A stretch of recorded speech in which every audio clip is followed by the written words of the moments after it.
And my mic was off. Hilarious. Yeah, I got up 16 minutes ago. I'm not exactly doing the best at the moment, but I'm gonna try and get some programming done. I mean, I woke up like an hour ago, maybe 2. But I like stayed in bed for a while, and then I showered, and then I just slowly came over here, opened Discord, to find that I have been added 3 times. And 2 of them were because you crashed the server, Allison. Hilarious. Hilarious. Am I gonna have to ban Infinibors or whatever they're called so the server doesn't die? Yeah, I hate to break it to you, but I think Infinibors, orbital strike cannons, arrow railguns, they might be too much for the server to handle. Yeah, they might be too much for the server to handle. Yeah, that's not great. Not great, I'm gonna be honest. It's not the PSMP if someone isn't crashing the server. Yeah, we're on a budget, okay. I still have the server console open here, I think. No, I closed it. I tried to get Bedrock working while it was down. I completely reinstalled Geyser. Didn't work. I don't know what could conceivably fix the Bedrock server, because I have the port working. I have Floodgate working, I think. Fabra versions is good. Like, I completely reinstalled Geyser and it just still didn't work. Hello, Vad. Yeah, it didn't work. I'm gonna try again later, because there's probably something I'm missing. But I don't really have even like a clue to what it could be anymore. Because the error message, I looked into the error message, and the error message that you get whenever you try to join on Bedrock is very generic. Like, it doesn't actually have much information of what went wrong. It's sad. How are you, Puncher? I'm pretty good. I woke up like 2 hours ago and only sat on my computer 15 minutes ago. Okay, so let me try to figure this out. Puncher, I'll try to log into the server when you're online, Puncher, because it will crash again. What do you mean?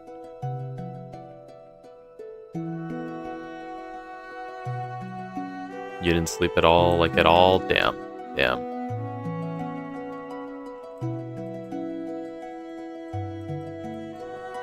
Hasn't loaded. Allison, did you, like, permanently ruin the server? Is it gonna crash anytime somebody tries to log in?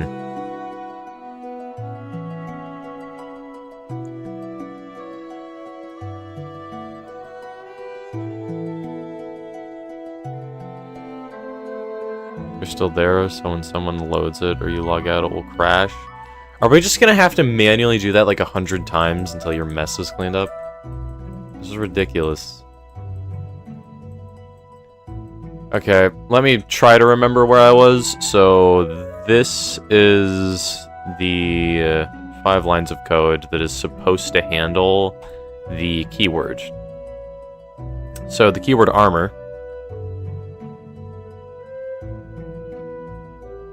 is gonna make it so when the creature that's being... Wait. When the card that's being blocked... No.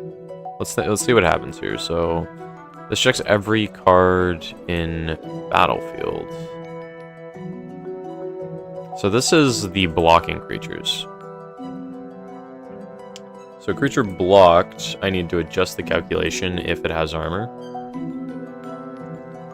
I think it'll only crash like 5 times, you don't know exactly. Bruh. I was feeling so good last night.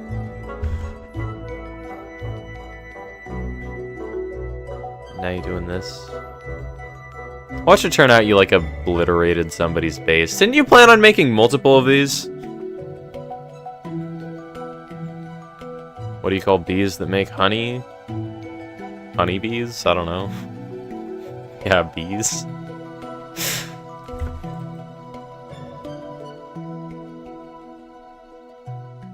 I think you meant, what do you call bees that make milk?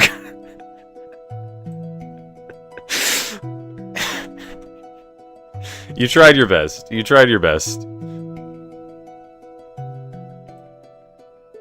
You plan to mine the entire map? Yeah, I don't know about that one.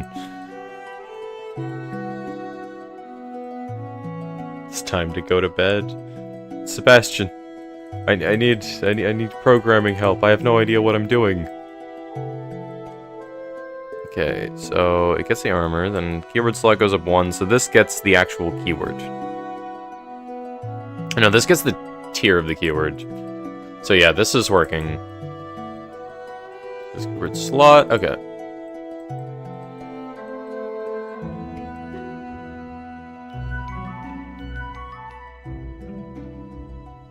Yeah.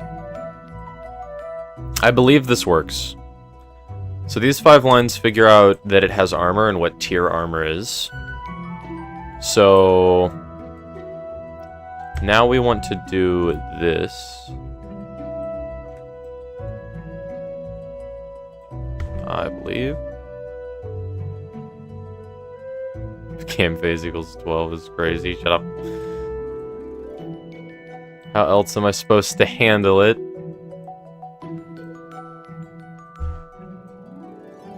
That's not supposed to be there. This is supposed to be there. Bam. You just came here to inform me about the boar. Now you'll go to sleep. Good night, Allison. Okay, variable keywords here. Okay, so the card health. Wait. No, it needs to be the other one, doesn't it? Okay, hold up, let me think.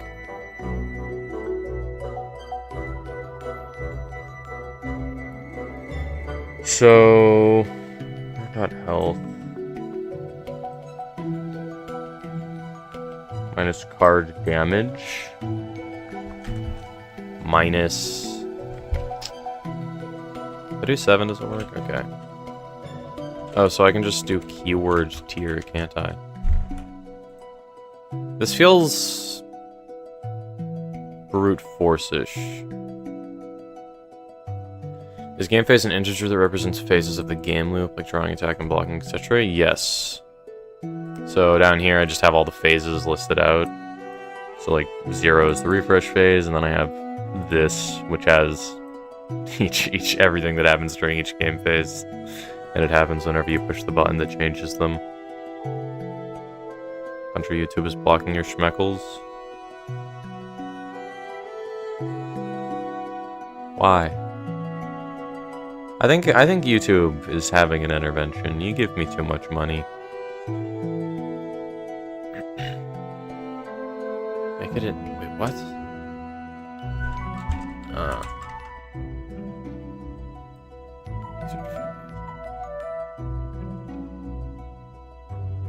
Yeah, I know what that is. I do not know what that is, Sebastian. You're afraid no wage today? It's okay. It's okay. I know it's tough going an entire day without paying me money, but I'll help you through it. I'll help you through it. Why do you donate to me so much? I still don't get it. It says wrong password when you're using your Face ID? Damn. I don't know what's wrong with me today, but something feels off in my body.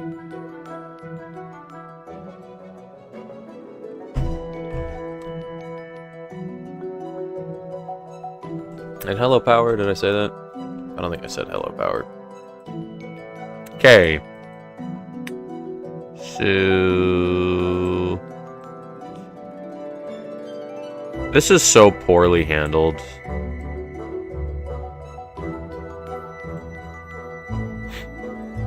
Minimum wage is a must and capitalism is amazing. I feel like you don't need to pay me minimum wage, though. Hold up. I think, okay, so $58 a day is minimum wage. So finding... I feel like that's very doable on YouTube, honestly. I think I could do it. Okay, let me try and figure out what happened. So this happens.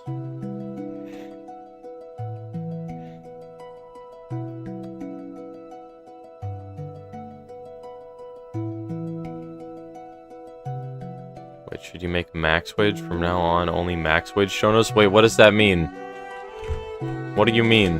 That feels ominous.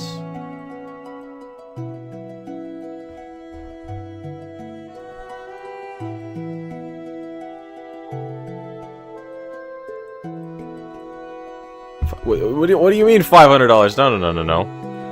No, no, no, no, no. You can't do that. Nope. You cannot.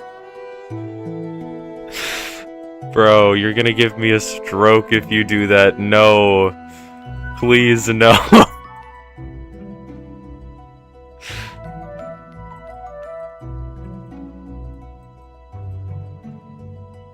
Okay, so this always runs.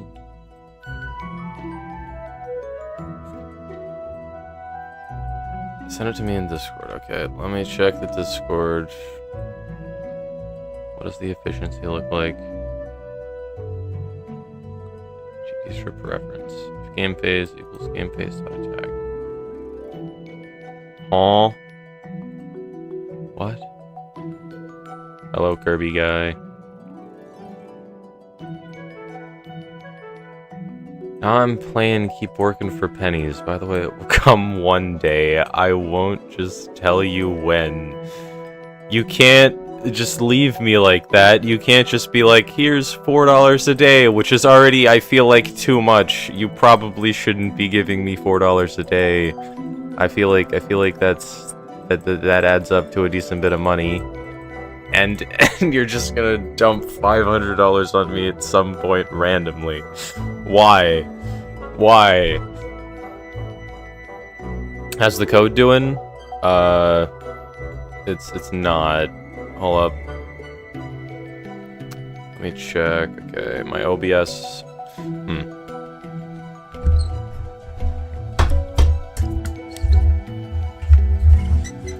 I feel like I need to either like sit closer to my microphone or speak up more, because I feel like sometimes in like clips, YouTube shorts, the VODs, whatever, my audio is just bad. Okay, do not know how, what is that, Elam? I don't know what any of that means. Yeah, I do not know how that works. I will learn that at a later date. Optimizing is a problem for future me. Because it's funny. Why are you...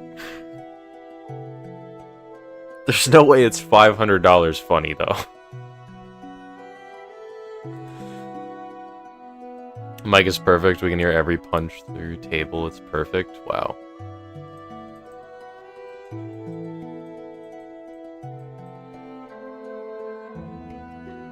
Okay, so does this work? Game is designed for exactly what you're doing. Range of interpreter values are representing different states. Uh-huh. Can I draw the cards? There we go. Bang. That took a half hour. Okay, so I need the enemy to attack me. So if I block this, currently each of these does 2 damage, but I want to give this guy a keyword. So when he would take damage from each source gets reduced by 1. So this should only deal 3 damage. It does 6. Okay. What's the problem here? So it has armor 1. So if... No, creature blocked. That's stats. Wait, does all this need to be creature blocked? Hold up.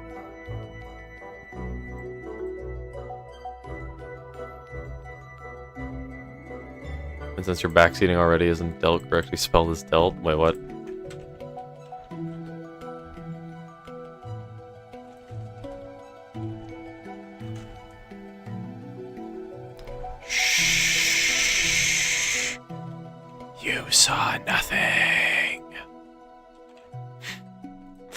Oh god, am I gonna have to find every copy of dealt damage because I misspelled them?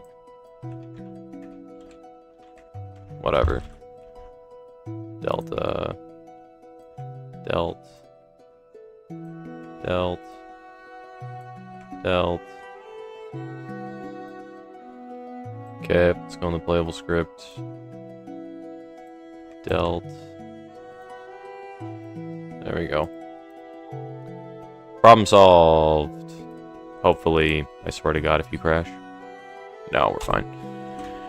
Perfect. So, let's go down here now. Because here's where it gets handled. So, this handles the damage when blocking. This entire system is so bad. Like, I'm gonna rework this entire script at some point.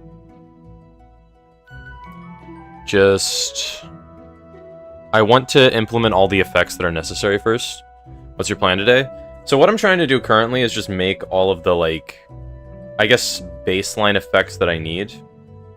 For example, on my desk, I have a card called Impoverished Barracks. It is a building, which is a card you can directly attack. So currently, combat damage would need to be changed for you to decide where the combat damage goes. Because currently, you click on a creature, and then it gets assigned as attacking. And then it does damage to the player or a creature, depending on if it's blocked or not. But for a building, I would need to change where it attacks. So I'm trying to add all the cards that would need me to, like, change things. And then I'm going to rework this script to accommodate all of them nicely. And all the scripts that are labeled rework. So buildings today. I'm not sure what order I want to do these in.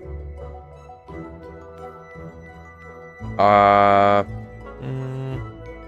Percival. Because I have 8 cards on my desk. But I mean, I kind of want to rework the battlefield sorting algorithm. I'll probably add a building before I do this. Because, like, I chose these 8 cards on my desk because I thought they encompassed the, like, most amount of things. Like, I have spells, I have buildings, I have creatures with activated abilities, I have creatures that you need to sacrifice other creatures to cast. I have creatures that have effects that don't come up until 10 phases later. So, I need to... I'm going to try to get the hardest cards done first, and then I'm going to optimize the system to accommodate the hardest cards, where I can hopefully work in the easier cards without as much effort. So I'm going to try to get this keyword working today, because I want the knight to take 1 less damage from each individual source, so blocking it to death is harder.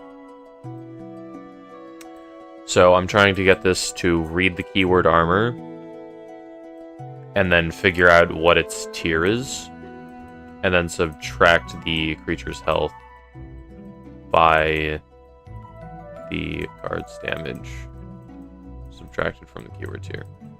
Problem is, I think I mistyped this, because the creature being blocked is the one that should have the keyword.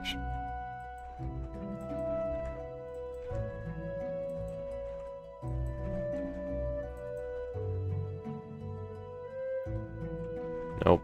So, card. Yeah. Okay. That should work. Do you have duplicate code for different cards? Like, is there some duplicate code for Royal Knight and Dwarf Miner, for example? They all extend the playable script here. For the most part, every single detail about a card is described in this singular array. Like, it's 40 lines long, and it's just a bunch of variables. That's it. I tried to be very efficient with the way that I make cards, because I know there's going to be a lot of them, so I wanted to make it as easy on myself as possible. I'm actually, like, kind of proud of the way that my cards are, like, turning out and the way that I make each of them like this. But I think it's, like, absolutely horrendous how I'm handling, like, combat and keywords and stuff. This is the one thing I did right, and this was probably one of the most important things to do right. Oh, and yesterday when I told you I was going to sleep, I actually got a productive surge. And made that out of bounds prevention for items. Nice, nice. Okay, I'm hoping this works. Please say it does. However, I'm just gonna go here. That's gonna go in a turn. Okay, skipped a turn by accident. Whatever, that's fine. I did not mean to do that. Yeah, I need to make it so this button can't be interacted with unless you're in specific phases.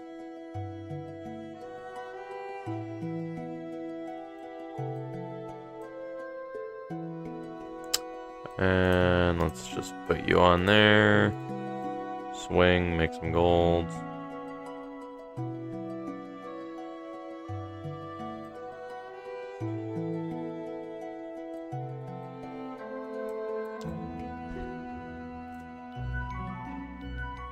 Okay.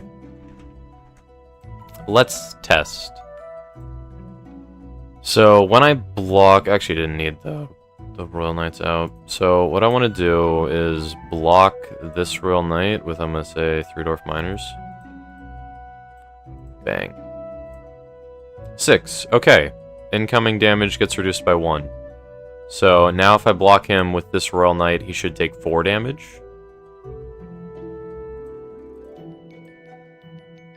There we go.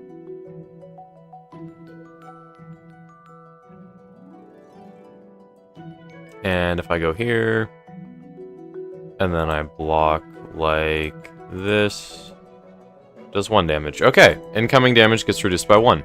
So I kind of want to start reworking the combat script for like immediately, because this thing is an abomination. Like this script is so long, and so much stuff is poorly hard coded. Like, the script that handles combat is almost 100 lines long, and it is horrible. So, the problem is redundancy in my mind. For example, this. This only handles the keyword armor reducing damage taken if it is specifically the bot's creature that's getting blocked by one of my creatures. So if I cast a spell, I would have to manually paste this in there, so it would check if it has armor again. If my knight is the one getting blocked, I'd have to manually have it. And that's why the script is so long, because half of it is just redundancy. Like, this checks, like, this entire wall is checking if it has equipment that has a special effect, and this handles making gold ring tokens. There's an exact copy of it up here, and I might need a third, honestly. That's the problem. So this script I kind of wanted to rework later, but I feel like I can think of everything that I want to be able to implement into it now. Hello, Davies. Davy. Does Davies make more sense than Davy? Because your name's Davy's unofficial son. So that means your name isn't Davy. Unless you're Davy Jr. Oh. Does the Godot script editor do syntax highlights for hashtag to do what? Huh? Most people just call you Davies? Okay. Like writing to do at the beginning of a comment. Wait, what?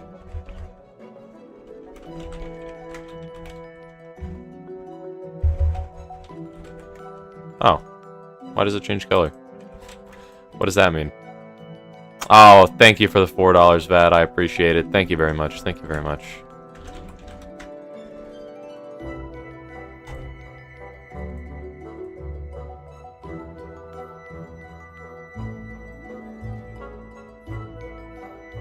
What does this do? Why is it differently colored?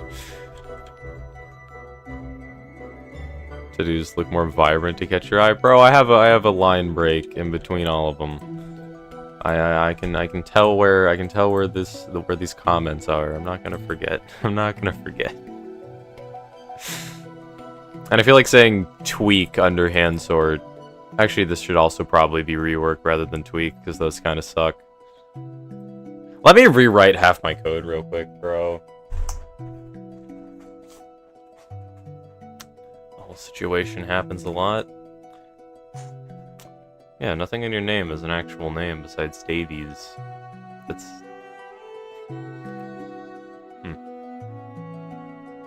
So, you know, you're supposed to do something there? I'd rather say what I'm supposed to do rather than the fact that I need to do something, though. To do. Look, I barely comment at all. The only time I comment is when I need to have a list of things that I need to memorize or just learn. One streamer just calls you son. Okay, son. I will call you son as well. Call me Davies. You're my official son now. To do rework. Wait, what? Is that a thing? Wait, can you type? You can!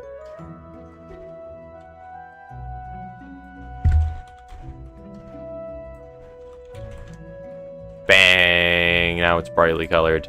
Now it's brightly colored. Let's go. My code is looking better already. I'm a professional.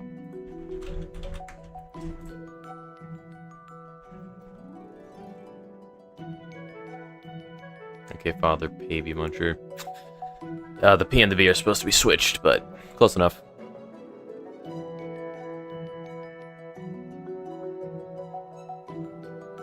What a beautiful father-son relationship. Yeah.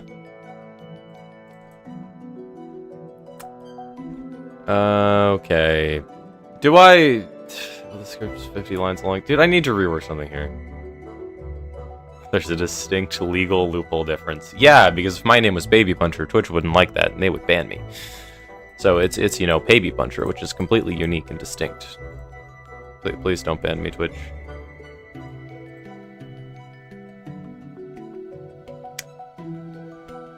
Okay. Do we obliterate this? Did we obliterate this? Problem is, like, it works. Like, I don't want to delete it if it works. And I don't want to have to remember everything that I need to do. I feel like redundancy is... kinda okay sometimes, I guess. Hopefully we don't get stuck for an hour of you threatening to put a hole in your monitor or kill an orphan. Don't delete it? What if I want to delete it? What if it sucks? What if it's horrible? Let me just paste the keyword thing everywhere else. Yeah. This is so ugly. Just start moving duplicate code fragments into functions? Okay. Is that a rule? Because...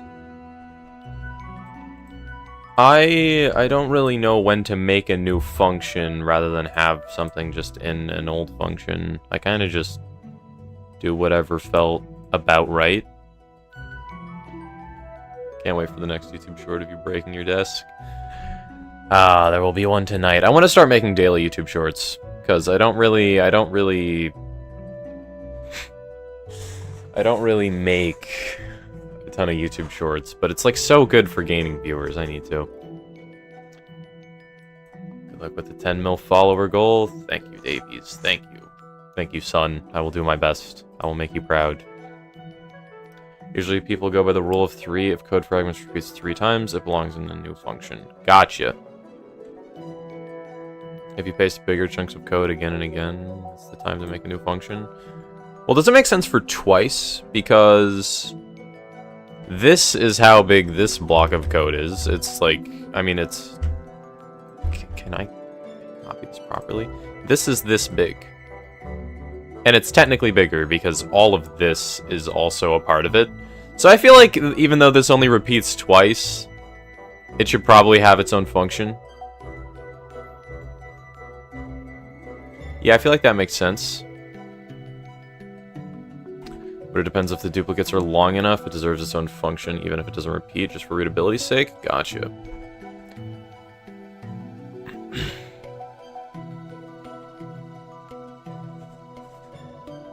Okay.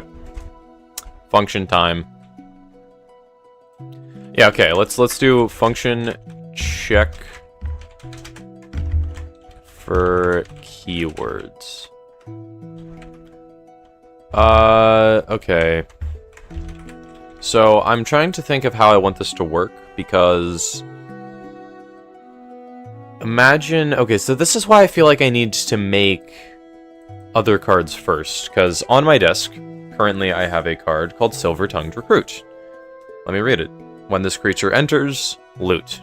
What that means, when the creature enters the battlefield, you discard a card and then you draw a card. That's it. So when I do check for keyword, should I have it be check for combat keywords? Because I need to figure out, do I want keywords that happen on ETB versus keywords that happen during combat? Do I want them to be under different functions? Because I feel like a problem I have is like this. If game phase equals 12, and then it handles all of combat as if it's my opponent's turn, compared to if game phase equals 5, which handles all of combat as if it's my turn. So this bare minimum means the script is twice as long as it needs to be, rather than having something in the beginning that checks what this is, and then filling everything in based on that.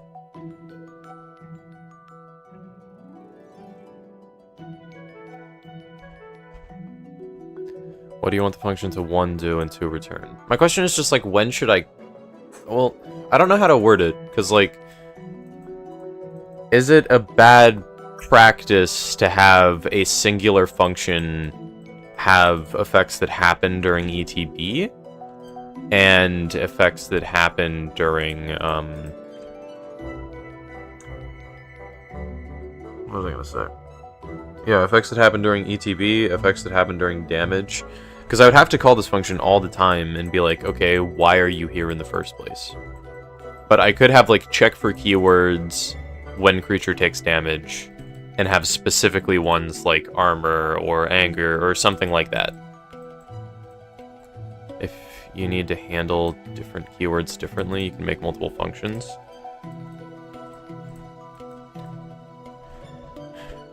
Yeah, I feel like there's no way to avoid this being long because keywords themselves are inherently unique.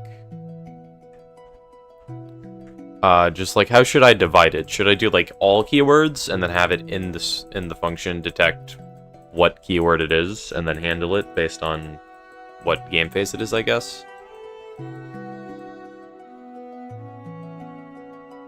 You can split it into phases, that makes sense. Yeah, okay.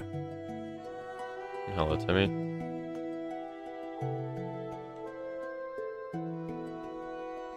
You need to memorize your 35 lines for a player and it's that you're watching me.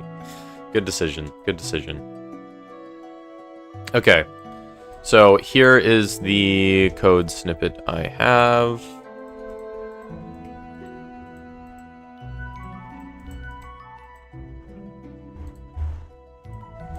Bang.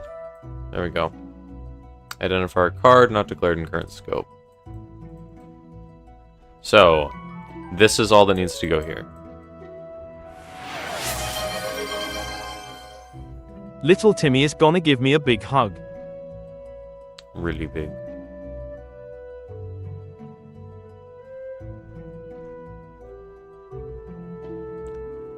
Okay, so...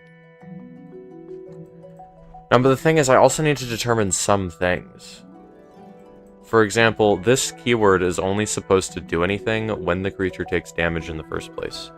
So I suppose I could call it whenever damage happens. But where do I want to figure out damage?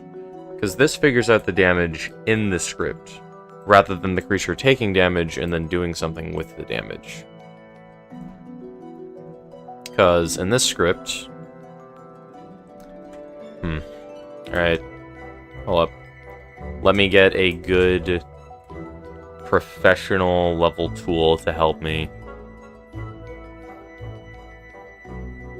tell him to take it back. What did he say? Only if you get a refund on those channel points. In the wise words of Stanley Pines, I put the fun in no refunds. Anyway, so currently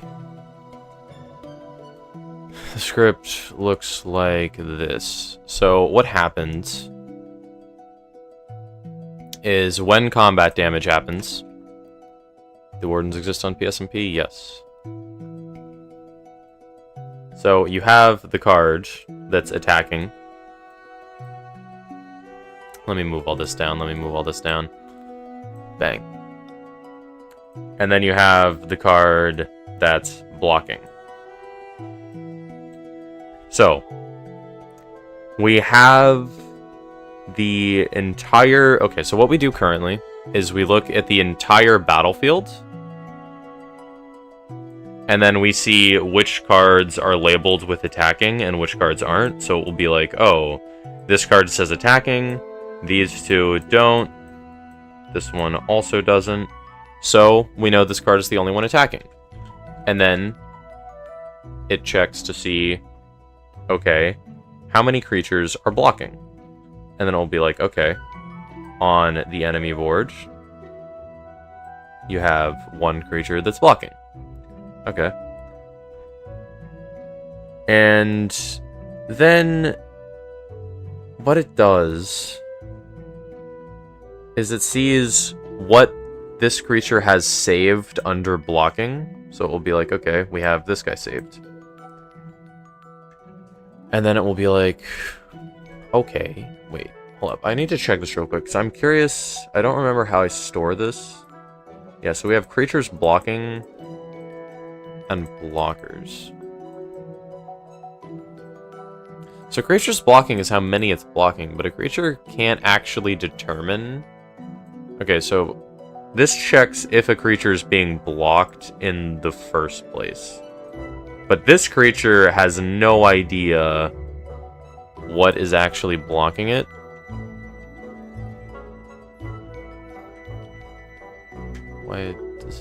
Why does Control-Shift-Z not work here?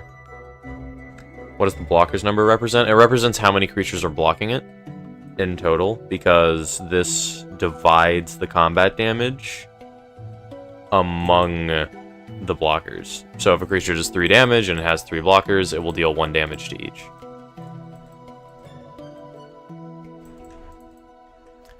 So currently, I need the creature that's blocking and attacking to somehow check what this number is. Did I do that right? I did that right. Or no? Well, I need to check.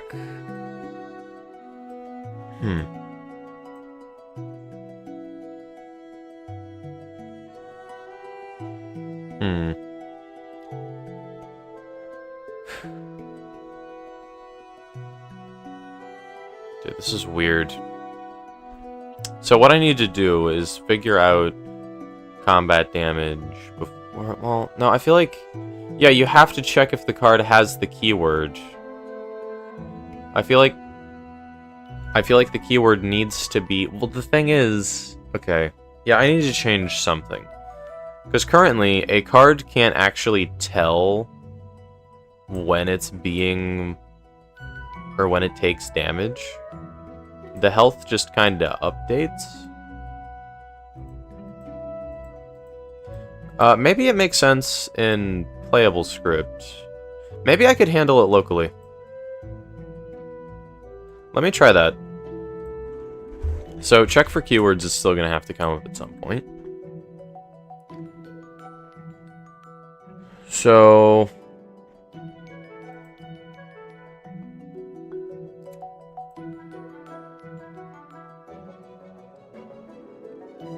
Okay. Yeah, let me go here. So, currently, what I want to do is make a function called card takes damage.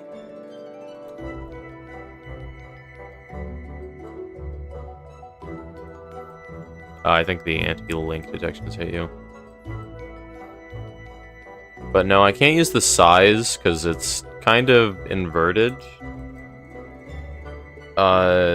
This determines what creature the blocking creature is blocking, but the creature blocked doesn't actually know what creatures are blocking it. It just knows how many. But it doesn't actually save their nodes. So I'm gonna do function, card takes damage. I feel like this is a good thing to have here, because either way, this simplifies things a bit. Because currently I have... Yeah. Okay. So... let me make this a... Okay, hold up. Can I do source, comma, amount?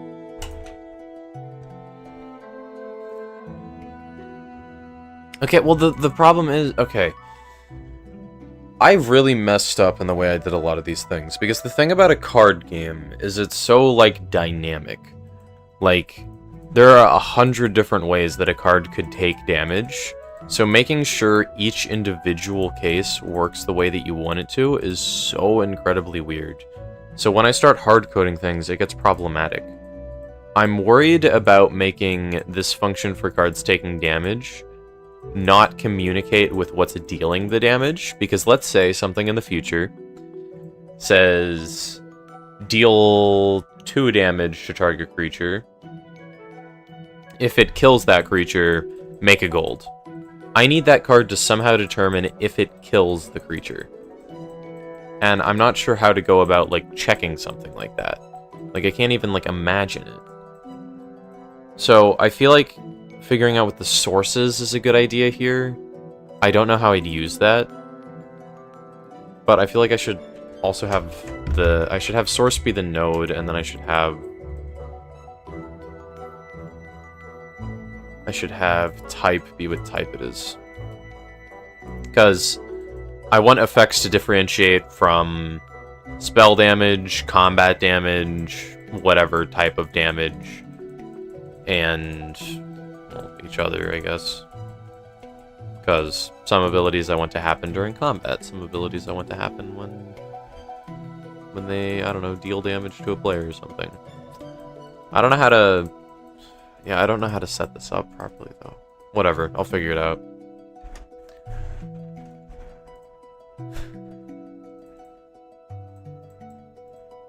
Okay, source type amount. So, function card takes damage. Like, this, for example, how does it... Yeah, okay. Let me get rid of source for now. So, it has type and amount. So, currently, let's walk through this. When do cards take damage? Let me just go through here. So this is the deal combat damage script. Cards that dealt damage player true.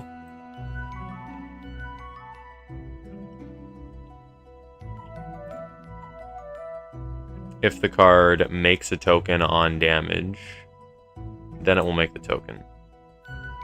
So I should also have deals damage, I guess.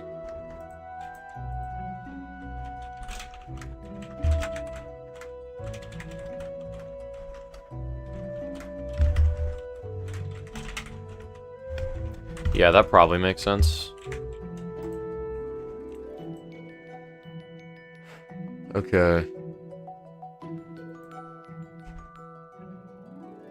Because this is now redundant. Well, the problem is... Okay, here's the problem.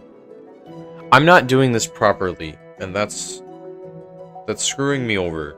Because currently, I check 2 different nodes way too often. I need the card that is equipped buy equipment to know every equipment that's attached to it and be able to communicate with them directly rather than needing an external script to do it. I think equipment is actually fine for that. I'm not completely sure, though. Let me just deal with damage first. So, card dealt damage player should become...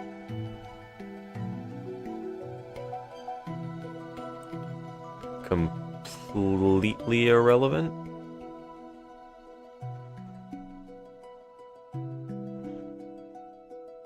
What card get dealt damage? Okay. Type. Amount. What if something has multiple targets, actually? What if something can deal 1 damage to 2 targets? I should probably just run this twice then, shouldn't I? Because I'm trying to think of type.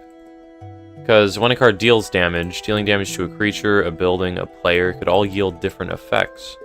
So I need to make sure it can figure out what it's dealing damage to. And if it's dealing damage to multiple sources, I'm not sure how this would interact, or how it should interact, actually.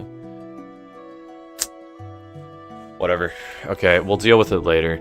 I'm just gonna focus on doing better. It doesn't need to be perfect, it just needs to be better.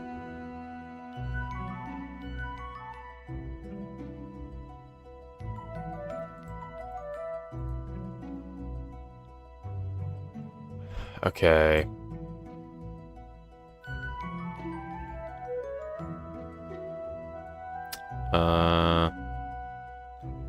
So yeah, this is creatures who are blocked and blocking deal damage to each other during player 2's combat phase. So all of this I need to somehow shove into here. Let me just go line by line. So currently, I think I have some mistakes here.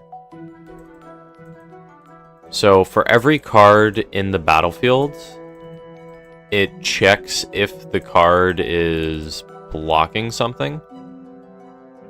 So this handles... Okay, so if the card is blocking something, then creature blocked is the creature that it's dealing damage to. Yeah, okay, I need to replace this with a... I need to add target to this, actually.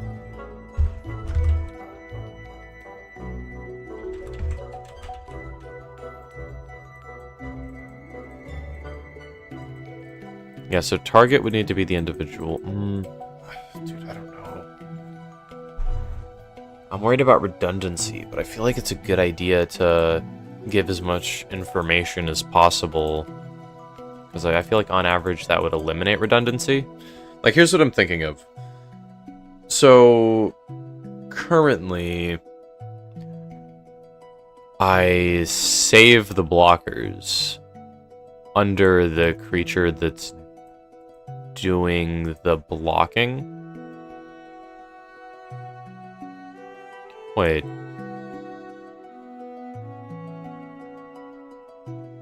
Hold up.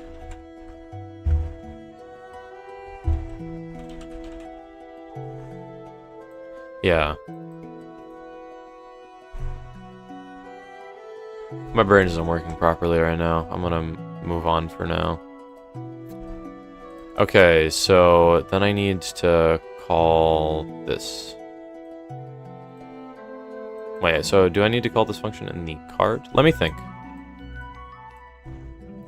So the problem is cards are dealing damage to each other.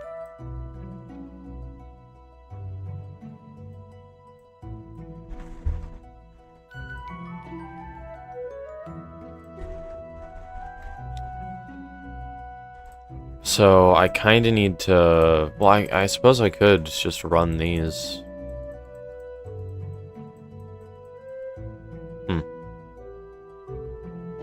Well, if it's combat damage, then I can just run it, right?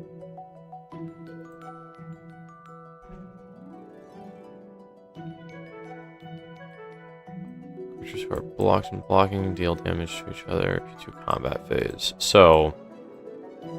let me break down everything that happens step by step. So, This gets the creatures who are being blocked.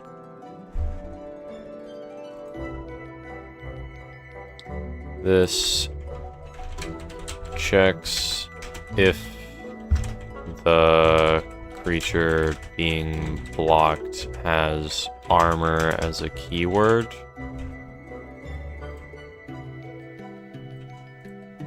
Does it make sense to comment all of your lines of code like this? I feel like sometimes you can figure it out pretty easily, but sometimes when you're looking at a wall, it just can get overwhelming, even if everything individually is simple. Yeah, I need more help from the, like, professional programmers who have a lot of experience, so they can teach me what, like, good practices. Because some stuff I just don't know. Like, I don't know how enum or whatever it's called works with the phases. I'm not learning that yet, though. You comment when needed. But when is needed? Does it make sense to do it every line? I feel like that's not a horrible idea, but it could make code less readable, I guess. Could you do it for like 4 lines? Yeah, I genuinely don't know. Okay. Gets the keyword and the tier the keyword is. Some code explains itself, then comments only bloated up. Yeah, okay. Yeah, I think this is kind of self-explanatory. It's the keyword and the tier the keyword is.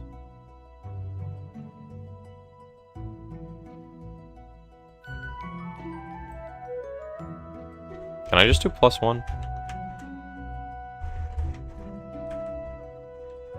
Does that work? Is my game gonna crash? It doesn't.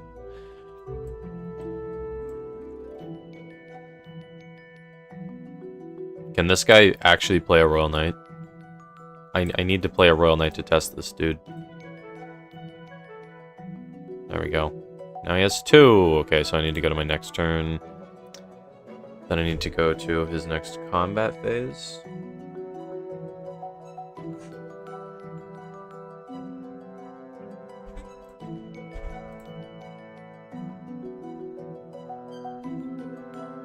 Okay, then we're gonna block all these. Should do 3 damage. It crashes. Keyword tier equals keyword. Wait, what?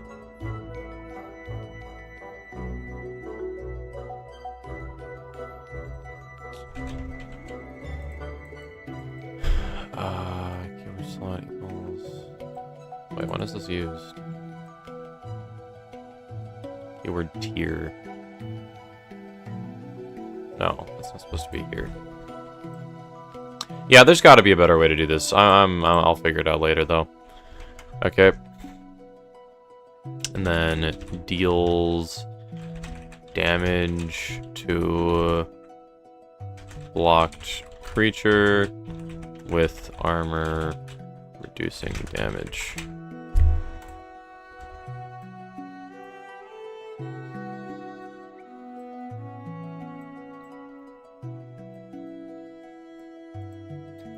Do I want this to work like this? So originally I planned on having keywords as an array that a script could read and then determine, oh, this has armor and it's armor tier 1, so it will reduce damage by 1. And that made sense to me because you could just easily amend it, but I feel like a bunch of variables might make for better keywords. Just because in here, you have armor. So I kind of want to set it to 0, because I feel like that would make some calculations so much easier. Because armor 0 doesn't actually do anything. So I could just have damage calculations always take armor into account. And then it will just be armor 0, meaning it won't matter for creatures that don't have armor. And for creatures that do have armor, it will work properly. Rather than differentiating the damage equation for a card that has armor and one that doesn't. Because this one just acts like armor is 0. I feel like it could make sense for some keywords, but not for others. And I'm worried about this becoming too big. Because, okay. Maybe I should make keywords that have a number be... Actually, no, I can make this... I can have a variable in here, can't I? Can I do armor in here? Armor not declared in current scope. What advantage is there to having all keywords in an array? It seems like you just have to access them in an awkward way. Kind of. The reason I did this is because I thought it would just look cleaner in here. For example, a lot of cards are not going to have most keywords. For example, let's just use magic keywords, for example. Let's say you have haste, vigilance, death touch, reach, flying. That's 5 keywords. For a creature like Dwarf Miner, I just leave it blank. Compared to having each one individually, I'd have to mark them false. I guess I could just... I mean, I guess that isn't that bad, but it's like 5 lines of code versus an empty array, you know? How do you access stuff in card info? Do you like card info 1 for equip cost? Yeah. Well, kind of. I have, in the playable script, I have, this list, which is where each thing is. So if I want to add... Well, when I added the keywords variable, I just upped all of these by 1, and then it adjusted. I don't hard code the numbers.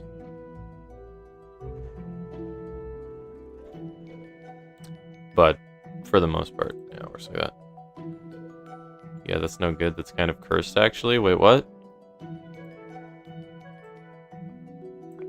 Oh, right. You can just use this to see if it has something, and then you can use it. That's right.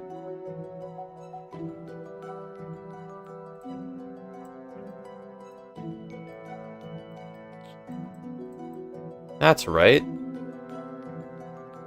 We're not even going to get to a third... We're not even going to make a 4th card in the next 5 years, because I'm going to try optimizing the game and ruining it, and then trying to fix it again. You'll help me fix it up, though, no worries. I think... Hold up, don't tell me the answer yet. I want to try to figure it out. So, let's do... Where does something come up? Well, I think this is fine. Is it? If stats... Let me check if this works.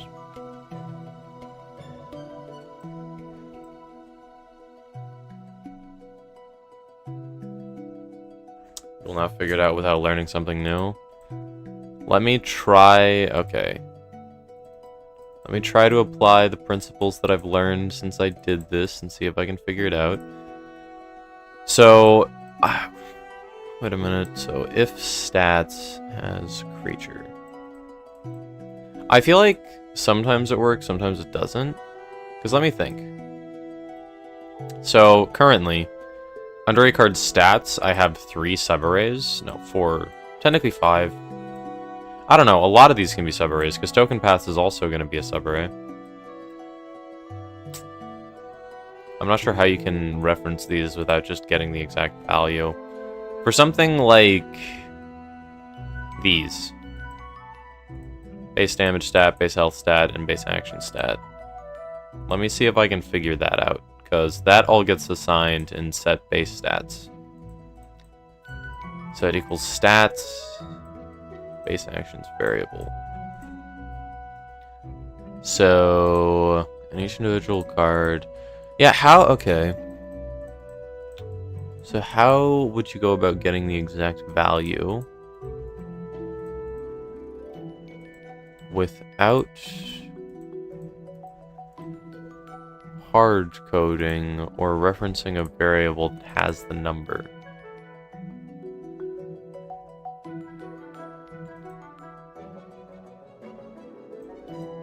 Yeah, okay. Give me the answer, Sebastian. I tried my best. I honestly don't know. Help me. Help me. I don't know what I'm doing. I really don't know what I'm doing.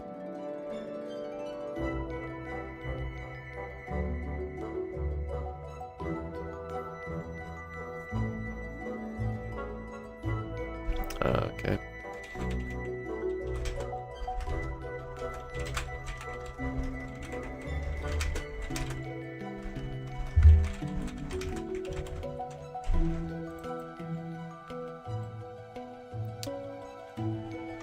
Okay, let me just do some commenting while Sebastian types his answer. Okay, so car.health. So this is the... I needed to change the names. Because, yeah, this is not clearly formatted. The card that's doing the blocking. Yeah, there's no reason that card in this script shouldn't be called something different. Let me just change it so it's easier for me to tweak. So this is the creature blocked. This is creature blocking.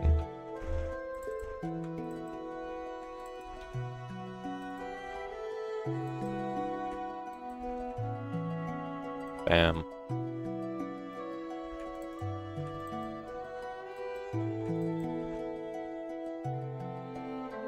Bam.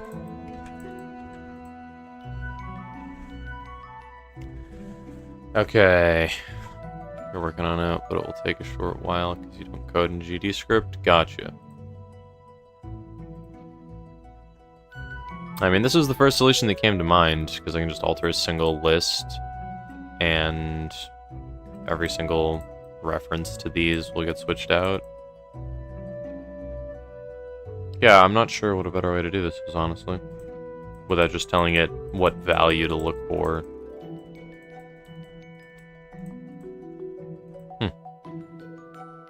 Interesting. Okay. So, cards taking damage is what I want to handle first. Which is this. Let me actually complete this. So, the creature blocking health. Subtraction from the... Okay.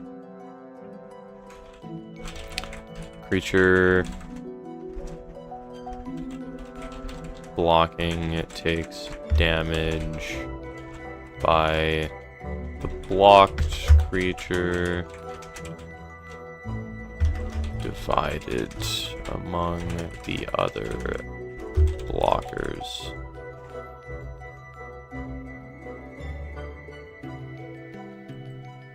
This detects the damage is dealt.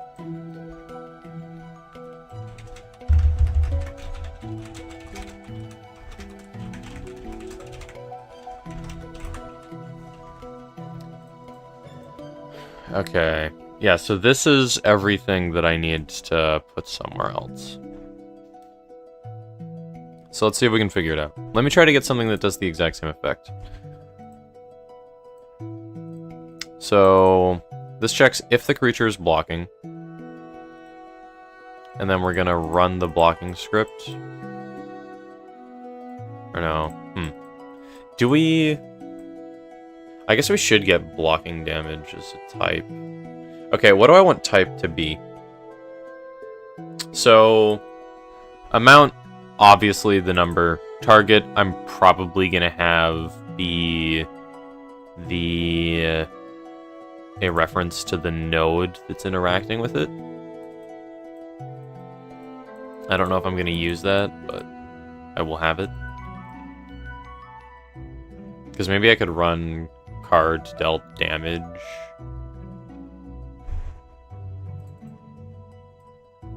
In the card takes damage function. Do I want dealing damage to supersede taking damage? I guess if it's combat damage, you could figure it out. I think the attackers should get priority.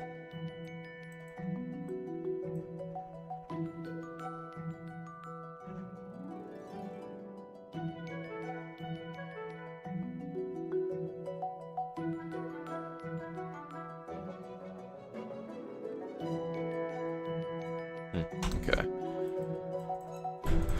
Takes damage. So type. How do I want to format type?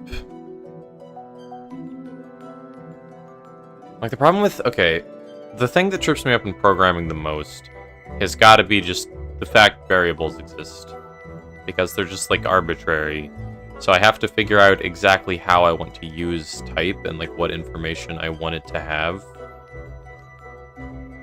So the types of damage that can happen is, like, spell damage, creature damage, but should I differentiate between blocker damage? No.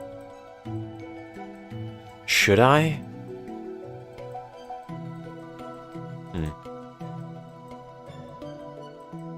I could just have these cards never interact with each other. That would actually probably be a good idea. I just have them interact with lists of each other's numbers. Yeah, okay, I'm just gonna call it combat damage for now. I might want to change it in the future, though. Because I might, in the future, want to have some creatures do a specific effect when they're blocking and they deal damage to a creature, versus when they're attacking and they deal damage to a creature. I might want it to be different. I'm not sure, though.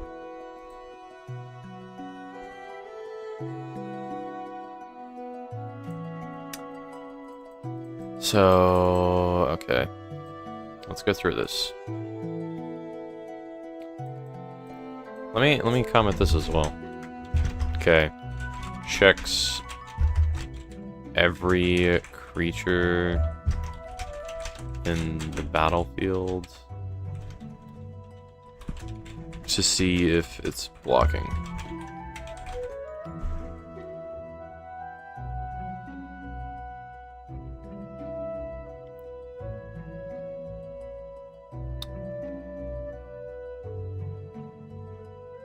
Okay.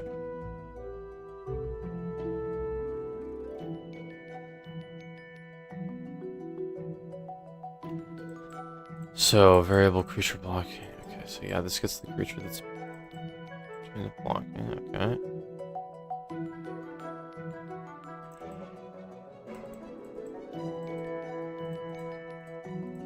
So, if the creature is blocking, this runs.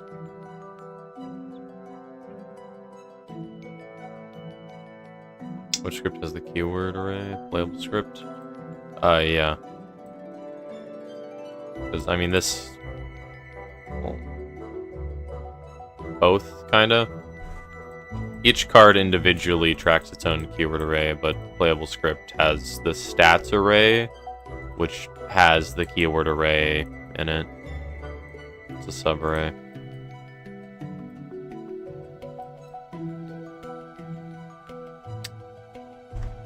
Bang.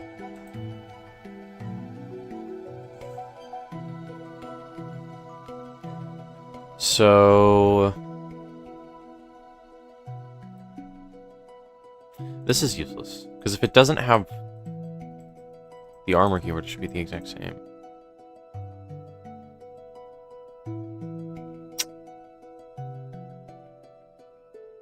I don't think there's a physically good way to do this unless it's a variable.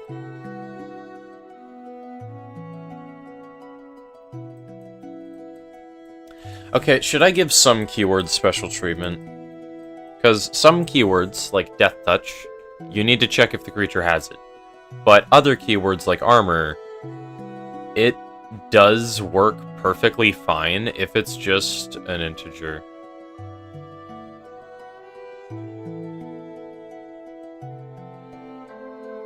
Because, like, think about it. So, if a creature has haste in Magic, that means it can attack and tap the first turn that it comes out.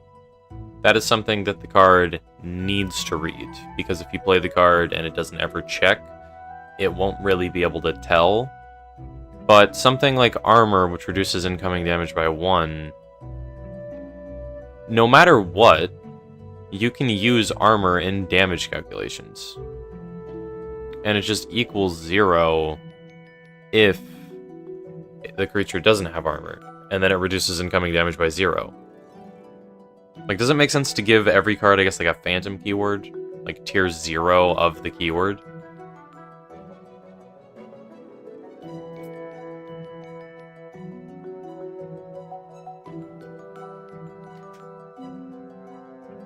And if I ever need to read if a creature has Armor as a keyword, then I could just check to see if armor is greater than 0.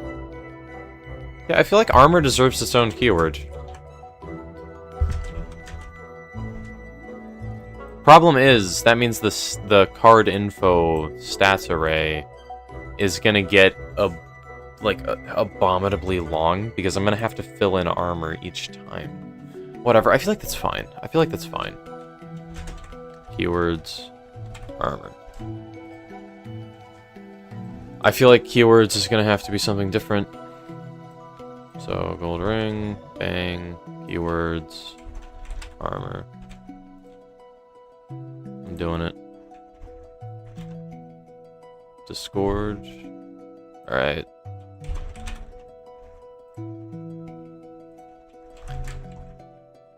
There's gotta be a better way to do this as well. It takes like 2 minutes now, but in the future it's gonna take a year. Okay.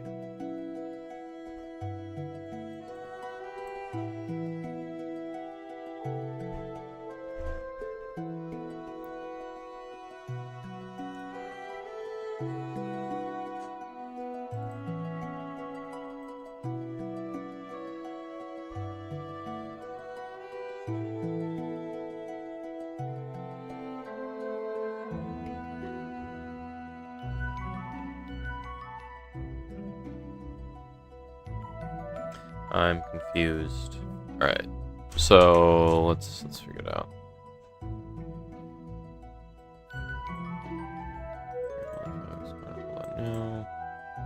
What?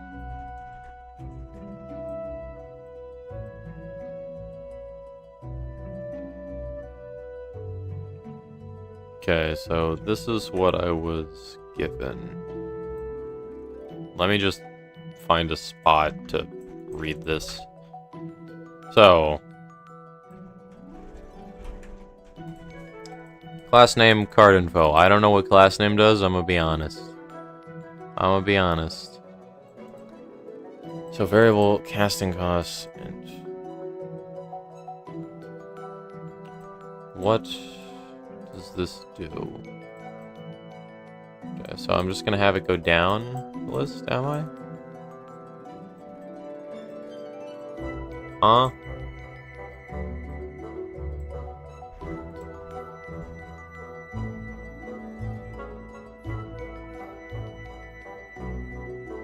Because of class name, it needs to be in its own file. What does this change?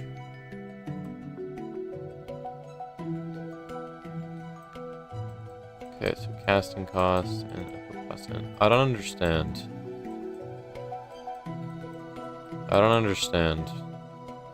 What does this do?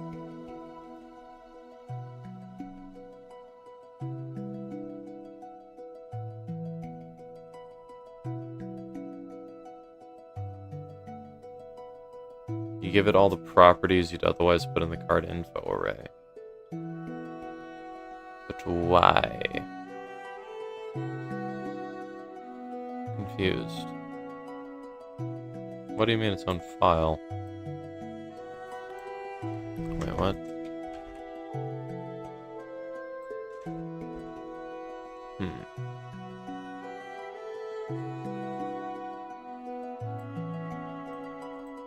What is this?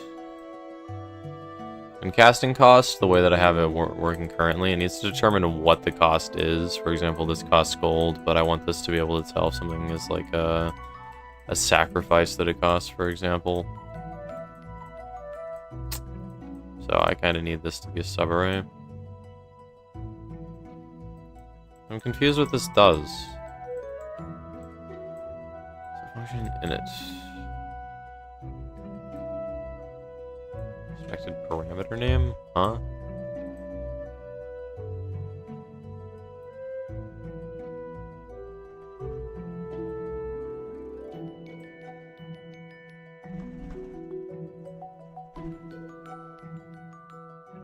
That should probably be a dictionary. How do dictionaries work?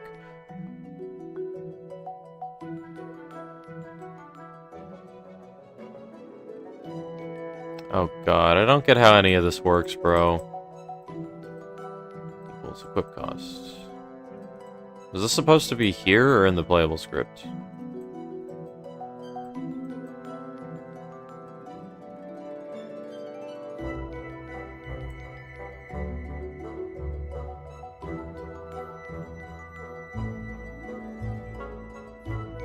Wait, actually, I'm an idiot.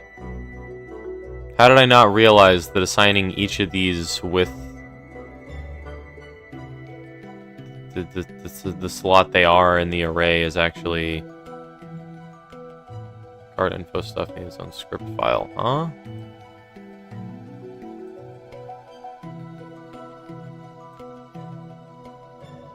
Miss, confused. I do not understand what's going on.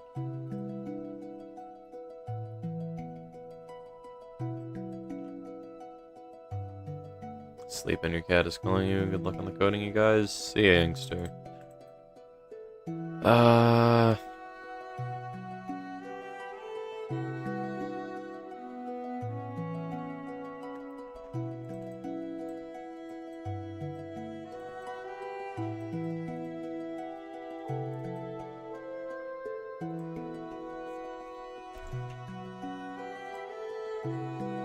need to find it. Hold up, let me Google this real quick. This does not relate to programming.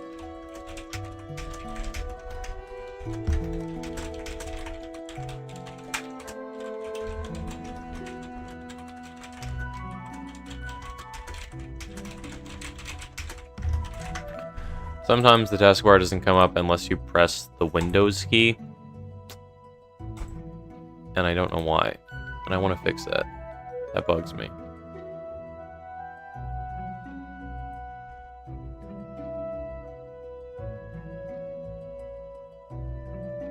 I'm too lazy to fix it now, but I need to fix it later. Alright, you're gonna make me install Godot. You don't have to do that. I am lost here. Welcome back, Vad. Okay, last name, card info. No idea what this does. Then it has the variable casting cost and equip cost. Get equal... Are they gonna equal themselves? Wait, do I run... When do I run this function?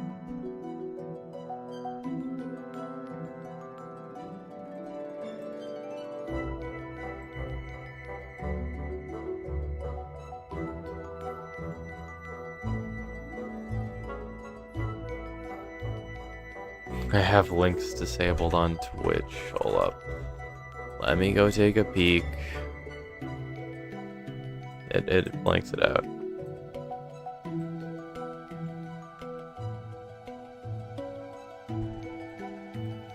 Okay, what is this even trying to do? Should probably be my first question. Like, is this really better than reading the values from each array?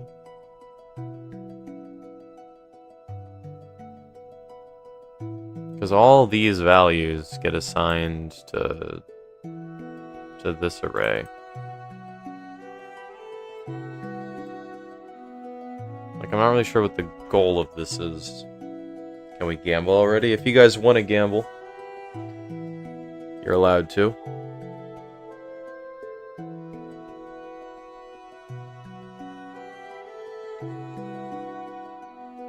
It creates a class, an object that carries properties and functions.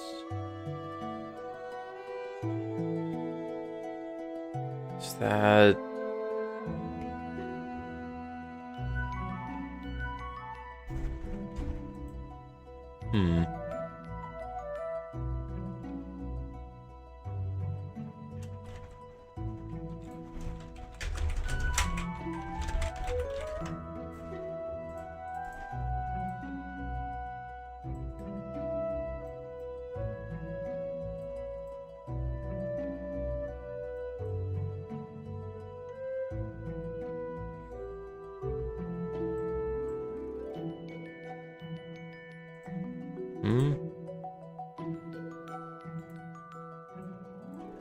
Wait.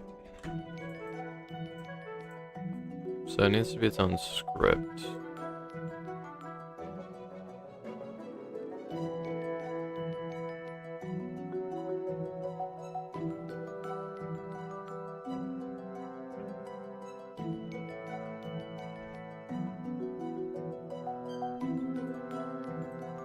Okay.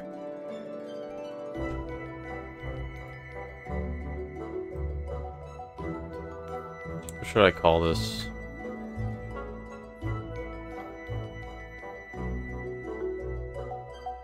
Whatever, I guess card stats.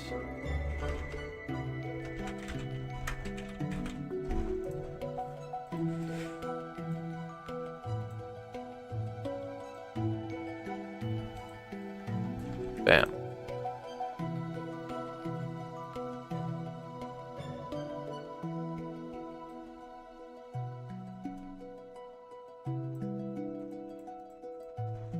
So now how do I use this?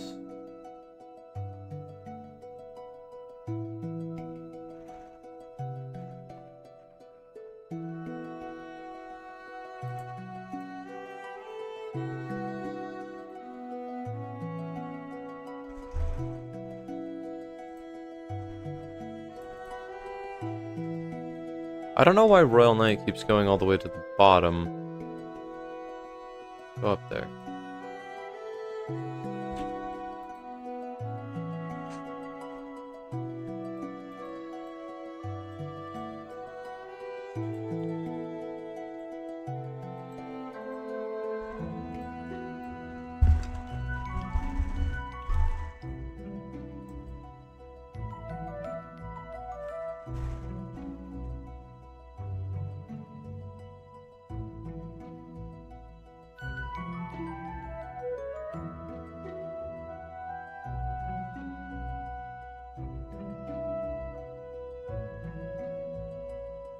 Okay, so this happens when the node is instantiated.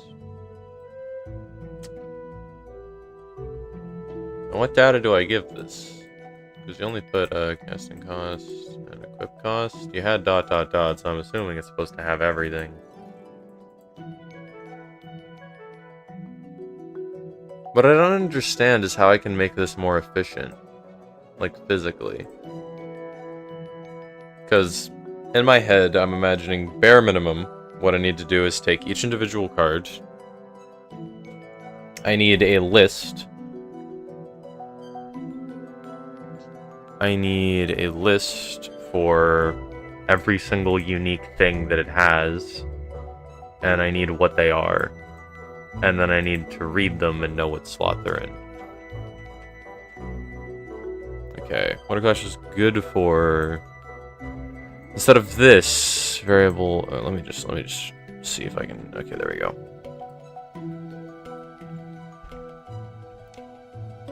What class is good for? Instead of this, variable person equals John Doe 42 male. If person 2 equals male, print person 1. Okay. You can do this. Variable person equals person dot new. Person dot 6 equals male. Print person name. Where is this defined? Oh, I feel like I've seen this before. Okay. So how do you make a class? Okay, I get it. Create a separate file and declare a class using class name. Class name person. So, what do I want to... Let me follow along. Class name card info. Yeah, that works. I probably want it to be lowercase.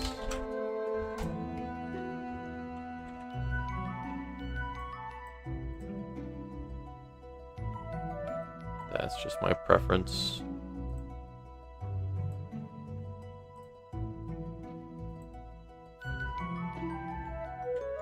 Okay. So we have the class name, variable name is that. Variable age is that. Okay, so it wants the data type. So that's all you put in here. Which is a bit awkward because my current system, I have a bunch of things except different data types. So something like token paths is tricky because token paths is just going to be a list of, well, token paths. I suppose I could have like token ID, And then maybe have a list of token IDs so it could instantiate the token in another way. That's tricky. Whatever, I'll figure it out. And I gotta figure out how arrays work here. Let me copy all of this. Actually, a gold coin token is the most generic card in the game currently. So, you have costs. Costs is the same name as previously declared variable. Where? Oh, up there, right? Okay. So, casting cost should be a dictionary. Let me... While I do some of this stuff, if you wouldn't mind explaining to me how dictionaries work, I would appreciate it.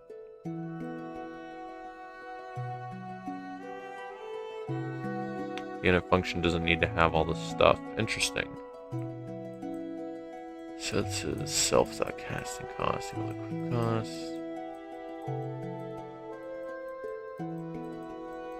I'm gonna need to watch like 4 YouTube tutorials on this before I comprehend it. So what happens if you try to check for something? For example, if person.sex equals male, what if it doesn't have a value there? What if this is blank? Well, this only checks if it's equal, so if it's nothing, it should work. This isn't gonna say like null and then crash the game, is it? If this is left blank.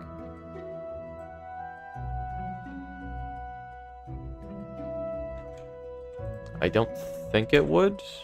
Base damage stat, integer, integer, integer. Built-in type cannot be used on its own. Yeah, it can. Wait, where's this supposed to be decided? Wait, what? Okay, I'm going back. To declare type, use a colon, not equals. Gotcha. Okay, so it's like that. Gotcha. Gotcha.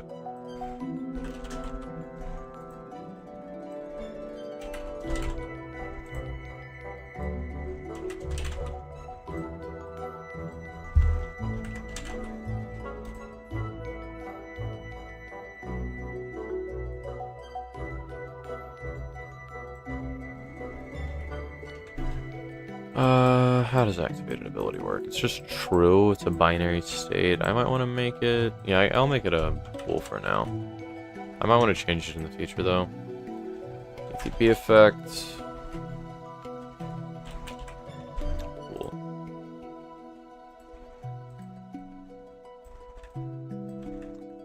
Makes token on ATB. This is supposed to be an integer, I believe. Yep. So these 4, no 3 are supposed to be ints. Now, what do I do for an array? Can I do like this? Does that work?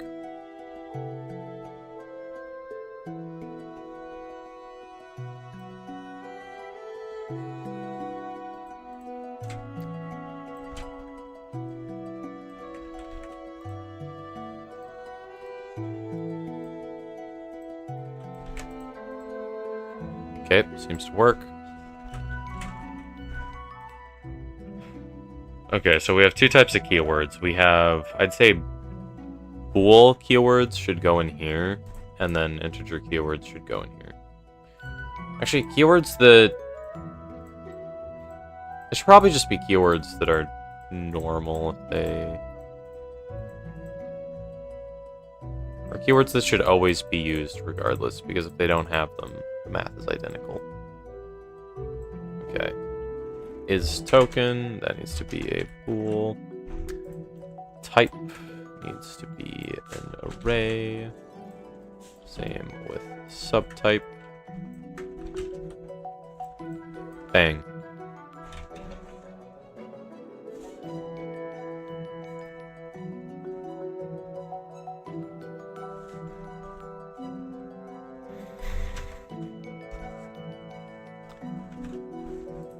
So...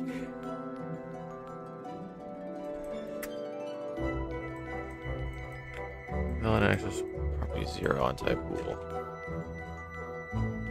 What do you mean?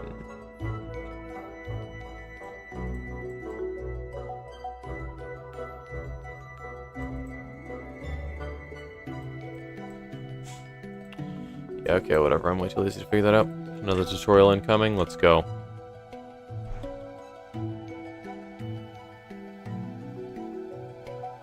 What is Paco's status?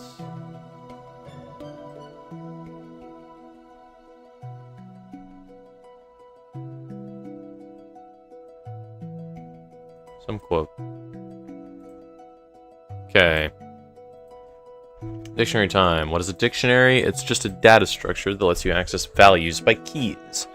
An array is sort of like a dictionary that uses a range of numbers as keys. Okay. Ah, I see. Okay.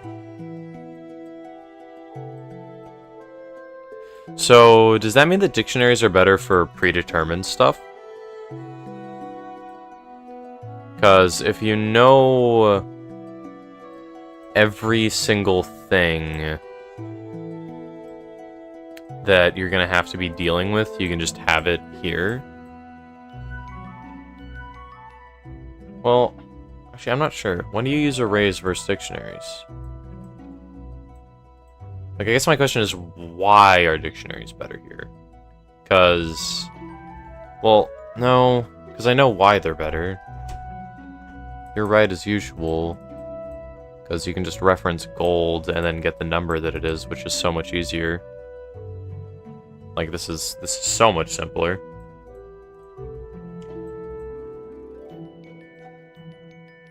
How do I actually set this up here? Can I do... in the class, do I make it...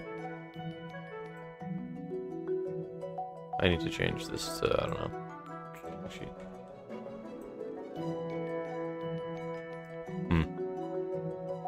Can I rename this?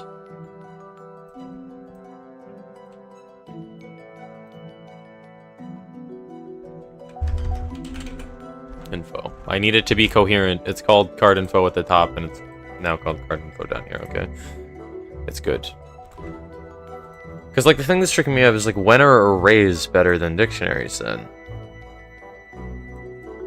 Is it just when you're handling, like, values that are less, I guess, like, predictable?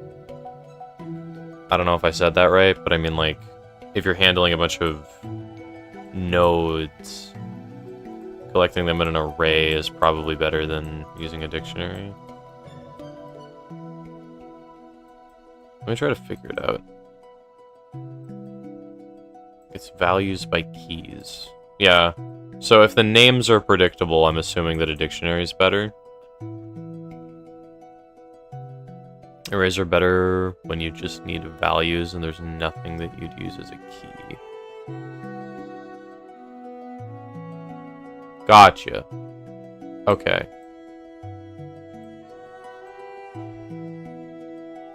So they're both lists. Was I right in saying that, like, one is more predictable because you're not having something you can use as a key is just, like, basically predictability? Am I incorrect? Okay, so casting cost, I need to be like a dictionary. And equip cost should be the same. Bam. What else? Okay, so types. I think types make more sense as an array. Let me see if I have this correct. So, casting cost and equip cost you're almost always going to have, and you need to reference like a handful of specific things. But the thing about like types is they can change a lot. Like, think Magic, there's like 90 different cards that say something gains a typing or something loses a typing. More gain than lose. So I'd need the ability to append stuff on here, and I feel like having a giant dictionary of like Well, I guess it... Would it be identical?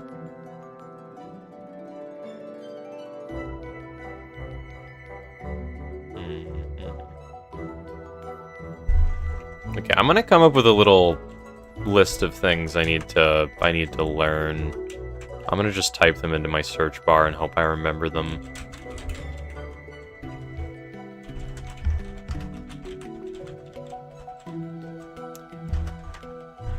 Let me not delete that. Okay.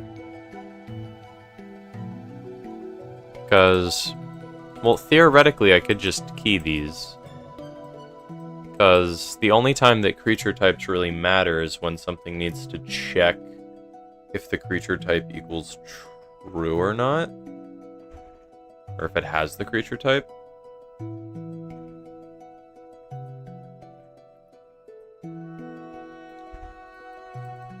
Subtypes haven't really come up at all. I just put them in here because I knew I would need them later.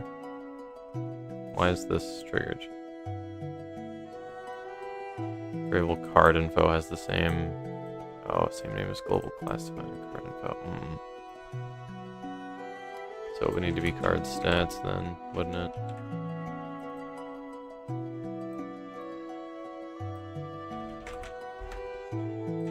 Does that solve the problem? There you go. But like the only time I'm using stats currently is in like the playable script to check if the card is a creature. So I just check if types has creature.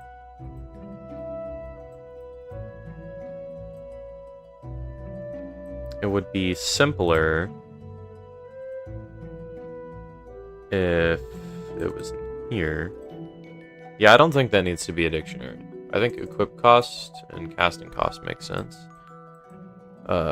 Keywords I think also makes sense. Does it only make sense if a value is attached to it? Because with a dictionary, you can just check what the thing is, like...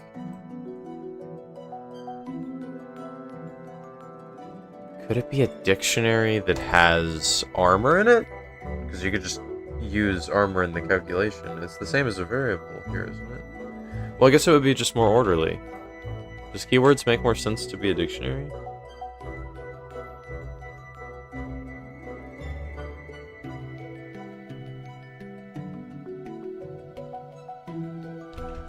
I'm going to Google again.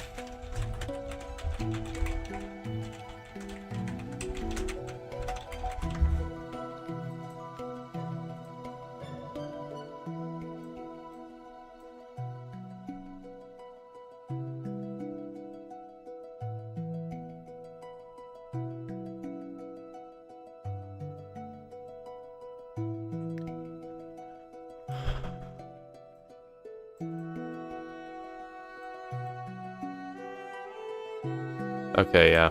Dictionary is better, I think. Dictionary is better. Which means I can get rid of this as well. Well, type... Is type also going to be a dictionary?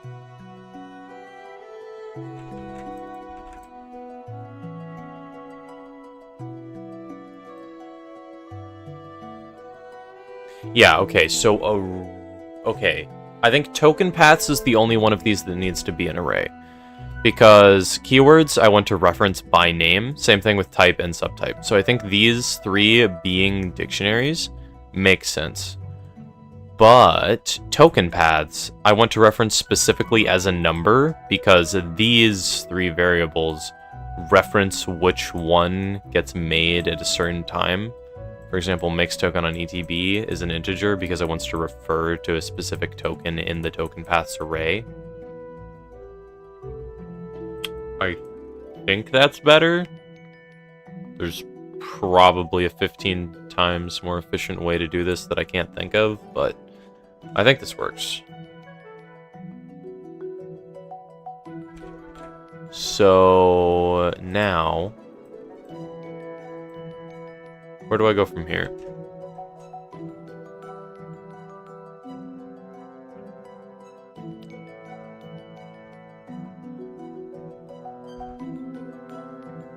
Okay. So I'm assuming the init function is where I need to assign this stuff.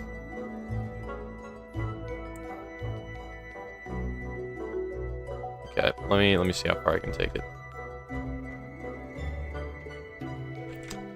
So if I do casting cost. Well, when do I assign it? Sebastian, help. Okay. Hold up. Yeah, I'm not sure when I want to assign things. Because I think this is going to be super helpful.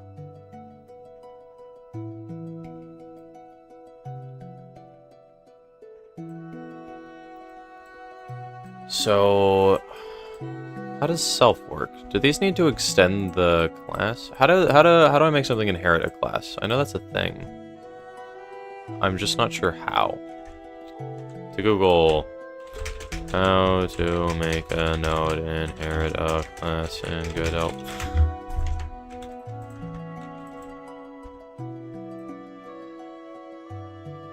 Literally just extends. No?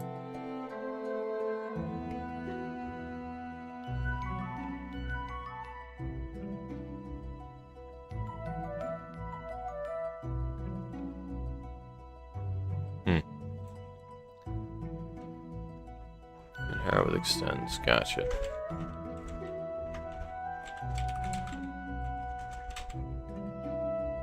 Is that it? Extends can only be used once. Huh.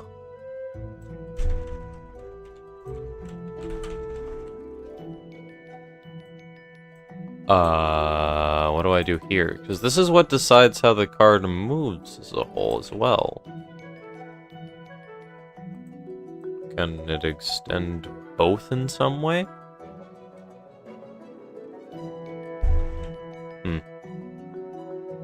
Or does card stats need to exist in the playable script?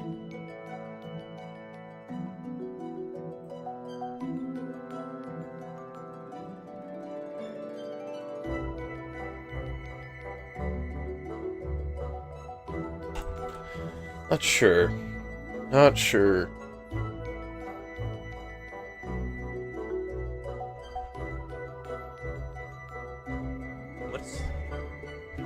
What is this symbol? Huh?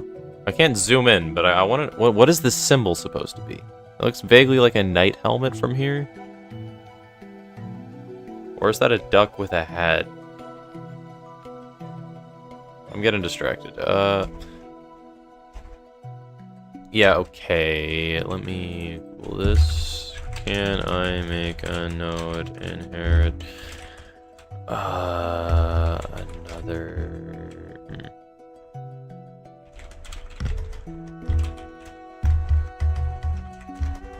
a script and a class.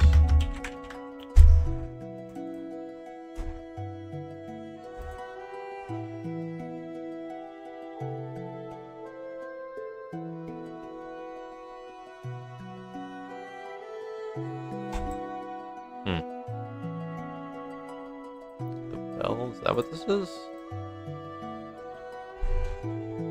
Oh, that is a bell.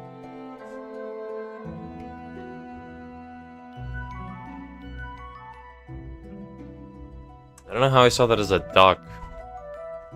That is definitely a bell.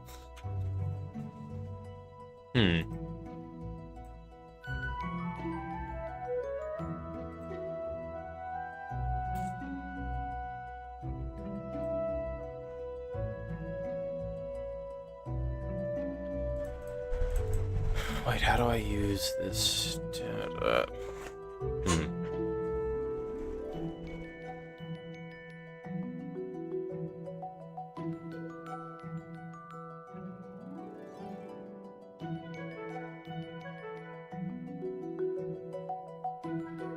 Wait, what?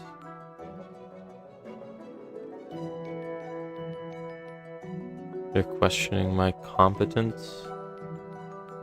Did you truly believe I wasn't incompetent at all? Bro, I have like a month worth of programming practice. I barely know what I'm doing. The fact any of my scripts work is a tiny miracle. I genuinely have no idea how my scripts somehow work. I'm just trying to, like, I'm hanging on. I'm just refusing to give up. I'm trying to figure out how all this stuff works. And I'm so glad I have people like Sebastian who know what they're doing well enough to teach me because I'm too lazy to go to school.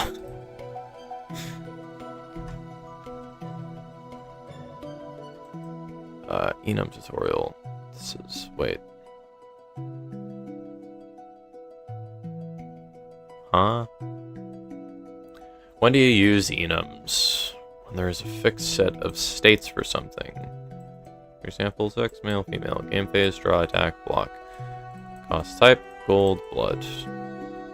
Let's try it out. Enum, cost type, gold, blood, sweat, tears. Things that I've poured into my game. That's it. Now we have an enum called cost type with 4 named values. And yeah, they're listed like that. We can use it now. So variable, card cost, dictionary, cost type, and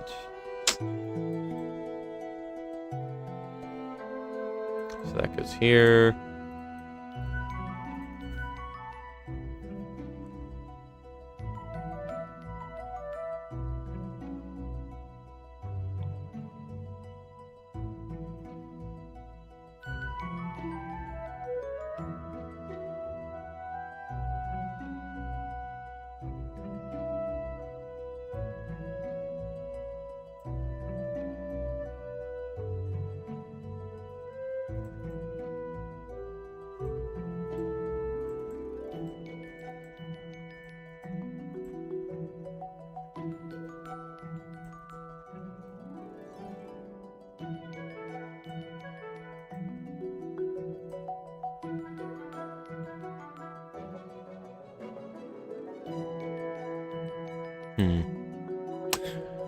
Okay, my question now is just kind of like, where do I put this? Like, I vaguely understand the principles. I feel like I need to use them to actually understand what they mean, but I'm not sure how I can go about replacing the stats cards I already have with stuff like this and fixing it. Like, I have no doubt if I can read from here, it'll be more efficient than what I'm doing currently with this array, because it's very awkward. I'm glad I learned that dictionaries exist. I kind of forgot about them, to be honest. And by kind of forgot about them, I mean I completely forgot about them.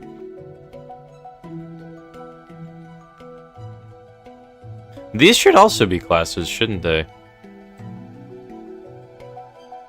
Okay, well, I'm gonna make these classes in a bit.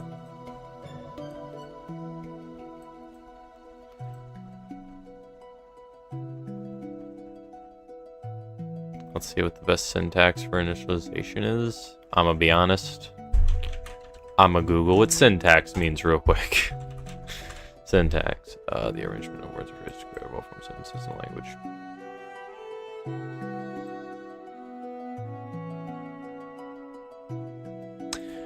My brain is just not processing properly today. What is happening? Yeah. Cool. Yeah, that's a word I'm gonna forget.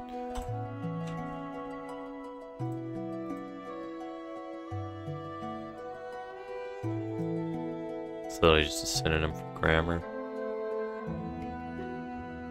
Okay, well, now I'm not gonna forget what that means.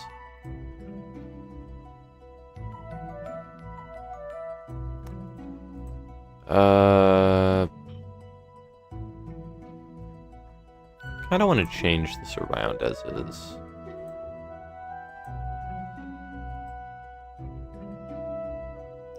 Okay. I'm gonna be a unit when I actually understand how this works. And it's a when. I will figure it out. Okay, this gotta be the answer.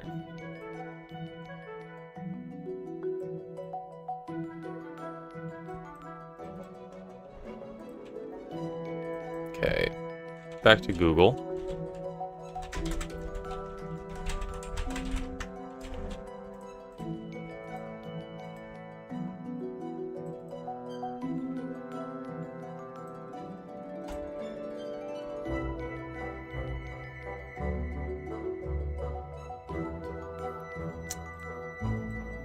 So, an enum...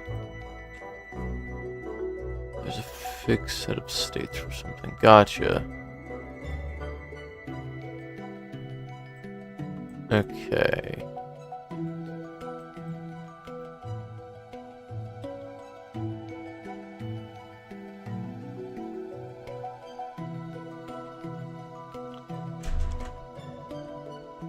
Wait.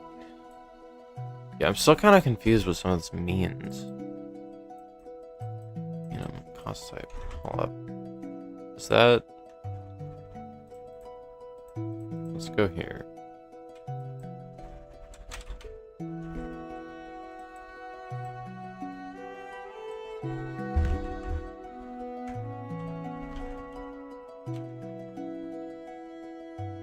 Okay, so we don't need an equals. So it's this.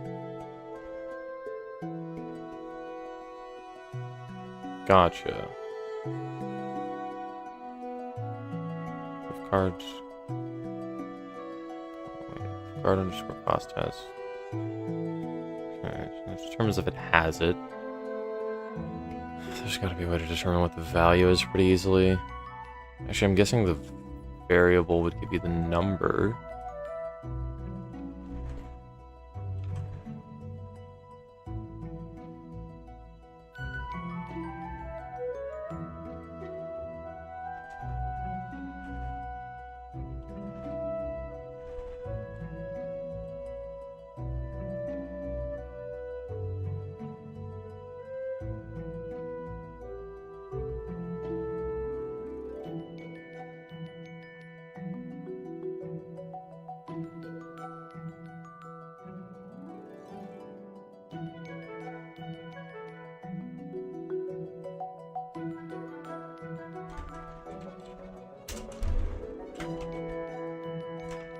Okay, so it's literally just gold.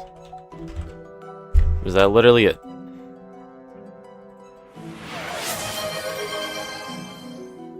Hydrate. Okay.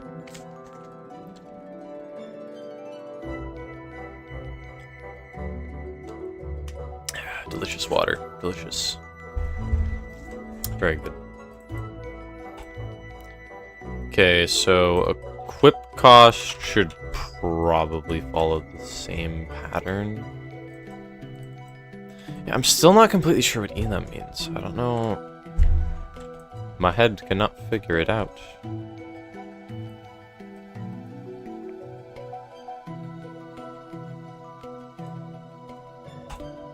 What does enum mean? It's a special data type in programming used to define a set of named constants.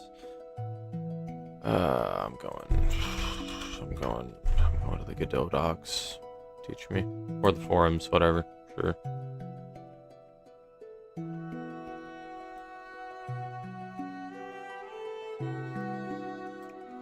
There's a list of constants.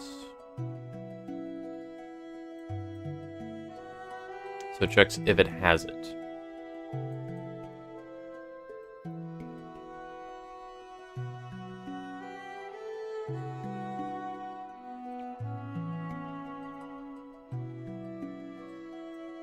I drank my water from a water bottle that I had left over, so I didn't really have the opportunity to make it slurp because well, let me pour it into a glass, because I have a glass of water on my desk. It's just empty.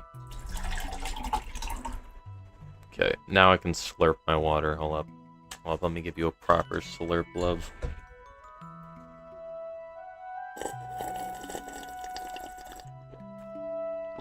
There you go.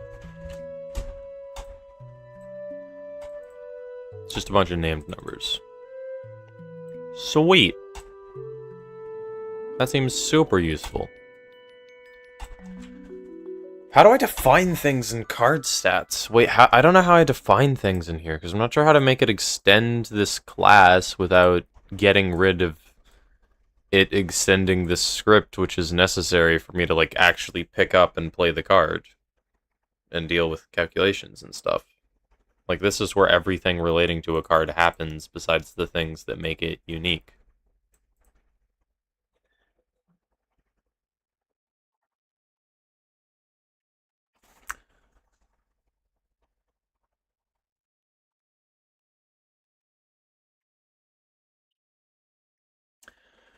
For example, you've created an enum casting cost with gold equals 0. Whenever you write casting, I'm assuming that's casting cost dot gold.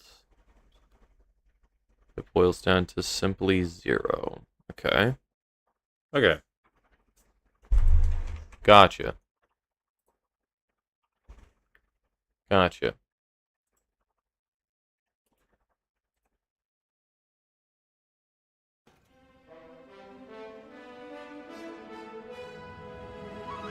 Usually I only play this music when gambling, but we're using it now.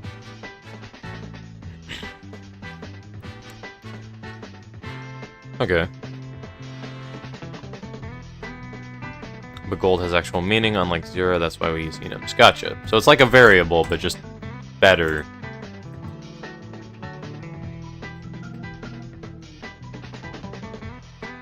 Yeah, okay. Okay, yeah, I get it. I think I get it. I doubt my ability to recognize when it's gonna be a strict improvement from a list of variables. That's probably why you've repeated multiple times that it's for, like, a... Oh, right, a constant. Yeah, constants and variables are technically different, aren't they? Okay, so under ready, I want to set it, don't I? So you put that in here. So func ready, you take card cost, which is defined here. Wait. Ah. Yes. Okay. So that needs to be a different variable. Does it? Well, the thing is, you can... Like, these kind of can't be constants, can they? Because in Magic, there's stuff that discounts cards as well as making cards more expensive.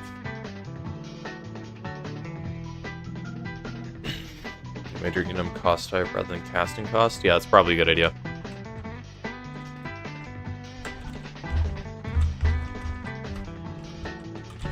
Actually, I don't need a quip cost as an enum.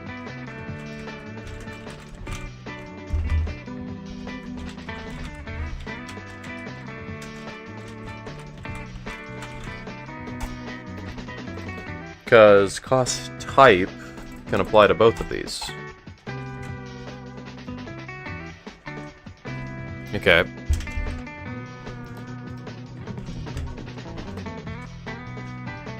So now we need them to equal something, so... cost. So you want it to be a dictionary. I'm still confused how I actually use this. I don't understand how I use this. I'm just gonna fill it in here, because I can just paste it later, I guess. So, dictionary, and then giving it brackets does something. And then cost type. And then int. What does that in brackets after dictionary do?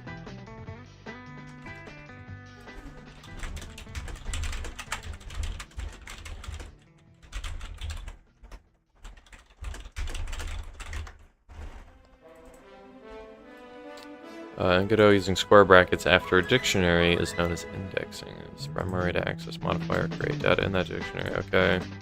Literally the same as an array. Gotcha.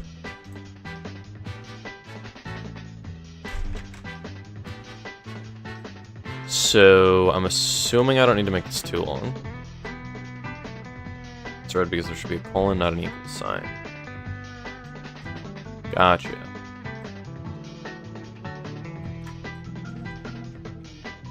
Colon for type equal for value. Okay, I was just about to Google that. Thank you for telling me. So...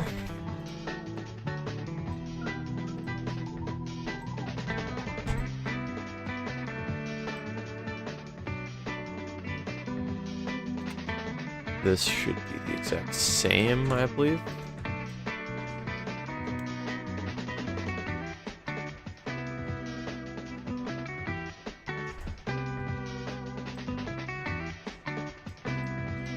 Okay, so it gets dictionary cost type. So under ready, I want to declare it. I don't need to do all that. Why did I paste that? So you get, okay, let me see if I can do it from memory. So casting cost.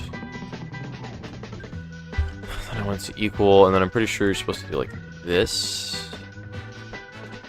So then I'd want. Do I need to do it in quotes?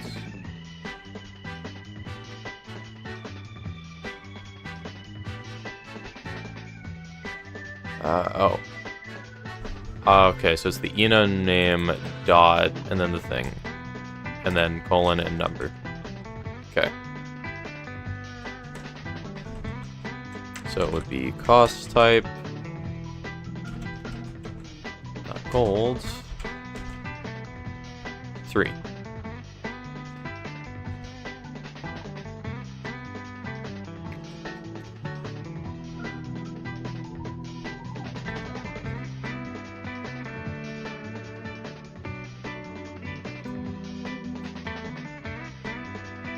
I'm assuming I don't even need this anymore.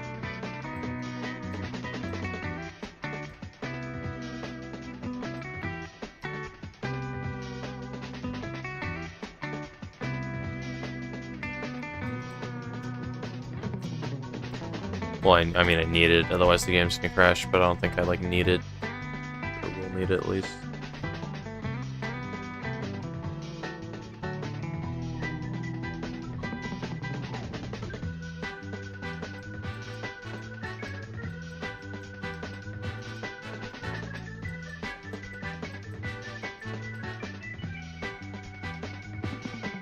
Okay. Good night, Puncher. I will sleep now, but we'll keep stream on so your stats look better. Thank you, Vad. Thank you, Vad. I appreciate it. Game is game. Okay, so this is supposed to be a number. Rules. These are supposed to be. I can make these. Well, the problem is, okay. The current system I have here is a bit flawed. Because these have to be false if it's nothing, because if it's 0, then it will refer to the first slot in token paths as this. So these need to be a bool or an integer, depending on what it is.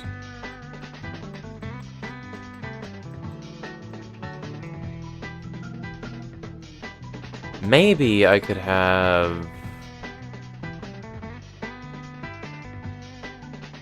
something in here that makes it so it doesn't matter if it reads 0.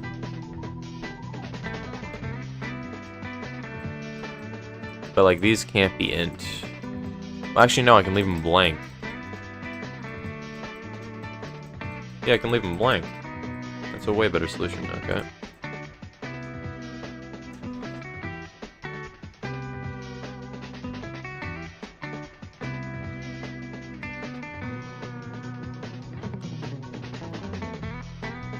Okay. So this is better now.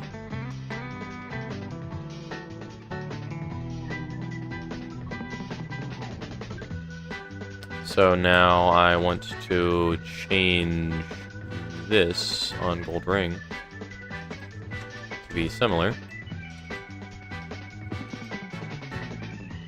Alright, I need to fill that stuff in everywhere.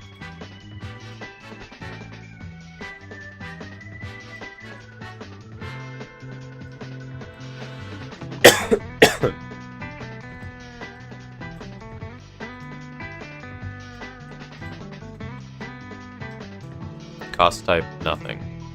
Gold coin, cost type, nothing. Royal Knight, cost type, gold, nothing. Okay. Every card is set up.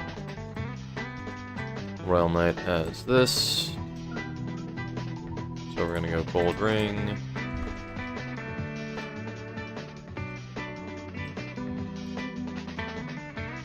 Gold doesn't exist in that list, so it would be nothing. Cost type, actions.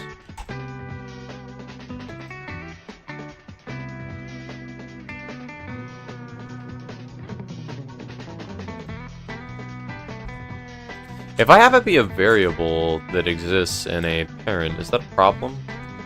Because I have actions as a variable.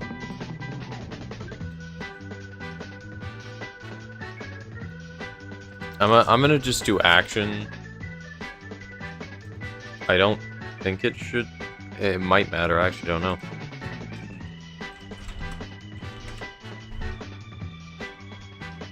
Okay, figured out a nice way to set it up. Let's go. Let's do equip cost.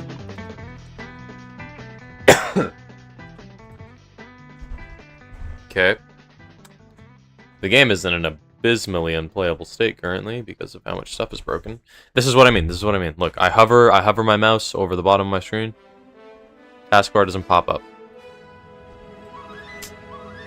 That annoys me so bad when it happens.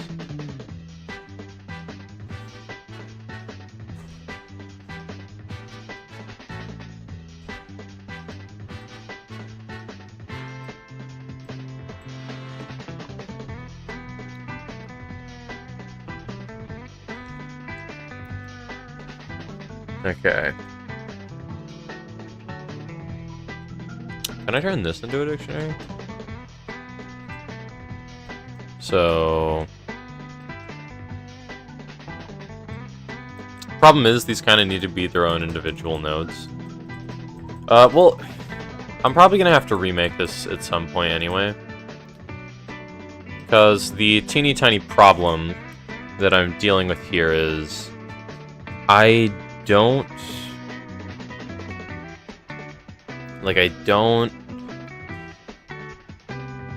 know how the Steam inventory works, and that's where your cards are going to be drawn from in the Steam release.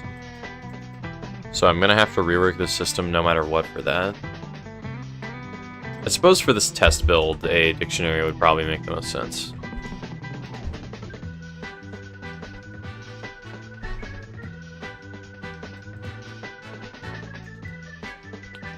Yeah, whatever. Let me do this.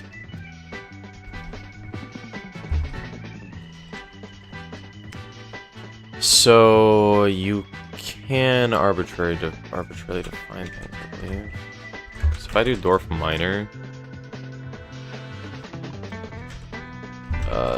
and then I do like 5.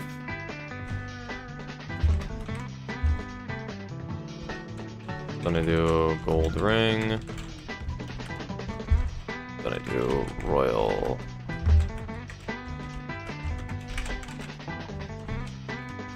Three.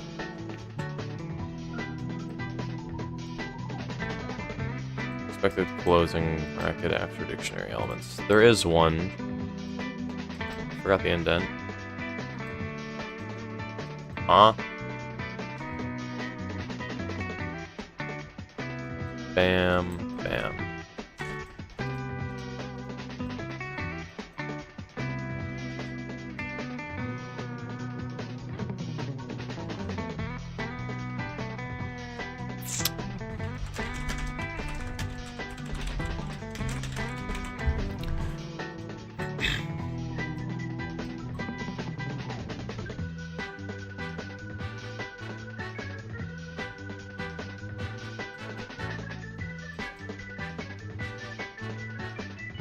Because it needs to be in quotes. Does it need a space?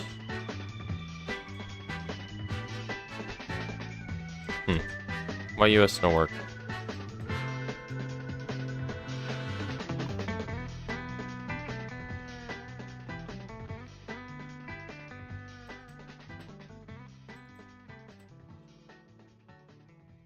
Wait, what?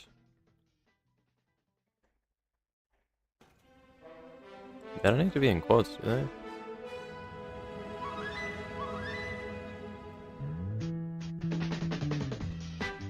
If you want to make dictionaries the way you're doing, you must use equals instead of colon. Minor equal 5. Bam. Order of minor colon 5. Gotcha. I think I'll do the quotes. Because it is very different. Well, I'm not sure. Because the thing is, I need to refer to these nodes, so I can't reassign the variable. I'm trying to refer to how many dwarf miners there are. Also, you need commas. Kind of forgot about that. Kind of forgot about commas. I don't need one at the bottom.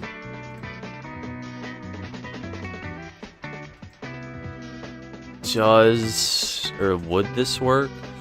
Because draw 2, this is horrible. And it's completely redundant. I only should need 1.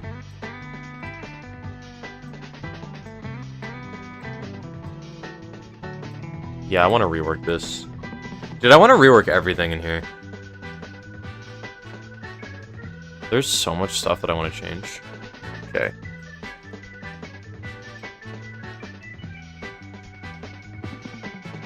Let's figure out this first. Realistically speaking, this should be shelved for later.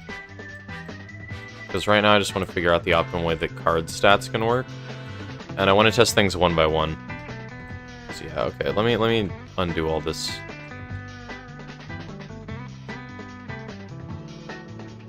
Okay, there we go, that's fine. There we go. Because currently the game crashes. Because, yeah, okay. The only bugs that I want happening should be from card stats. Okay. Class name, card stats. Variable, base damage stat equals 5. Okay, here's what you should add. Static function, create init callable card stats. Return instance. What does this do, and where do I add it? Okay, let me just paste you.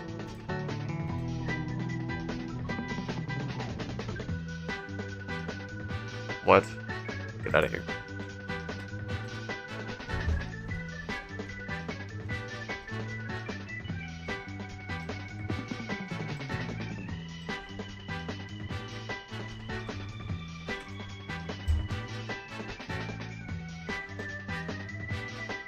That belongs to card stats. Gotcha. I'm just gonna try to figure out what it does. I'm still not sure what callable means. I've read it 9 times, I've googled the definition 10 times, I just can never remember. Okay, so let's make a function. Variable instance equals card stats dot new. Call instance, yeah.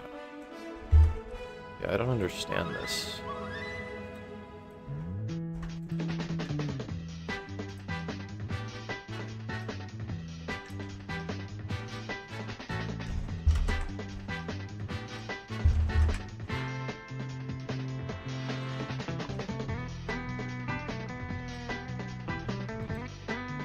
Expected at least 2, but received 0. Okay. So that means this wants the data.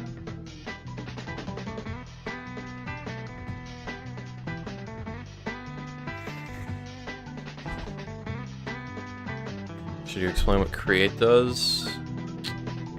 Yes, I don't think I actually know. Let me just read this. Here's how you use it. Variable info equals card stats dot create. Card stats. We can set up the card here however we like. Then you edit. Yeah, you change the card base damage, you change the card health. And then just use it. Ready void, print info base damage is set.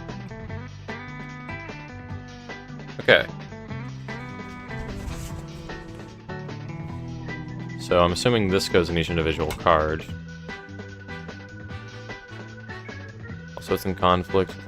Init, you should remove underscore init or modify it. Probably just remove it for now. Gotcha.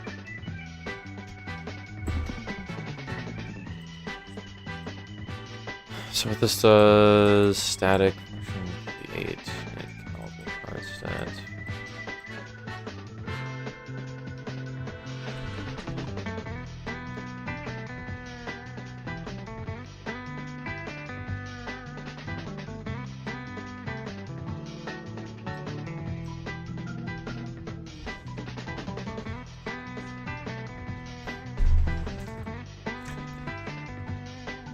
I gotta Google what this means again.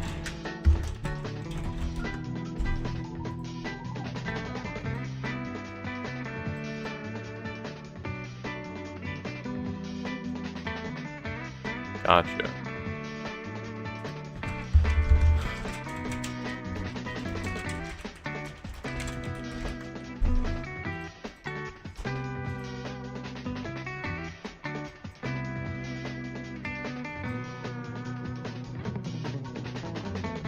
Okay, so it's just instantiate.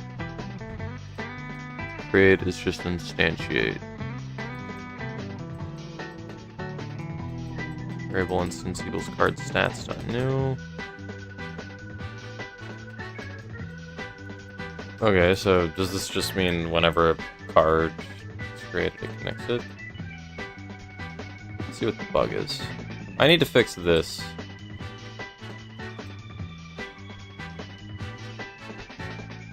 Non-existent function has in base pool.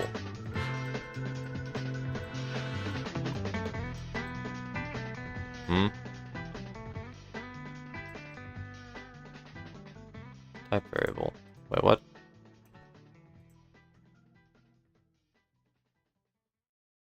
Nothing should have. Huh?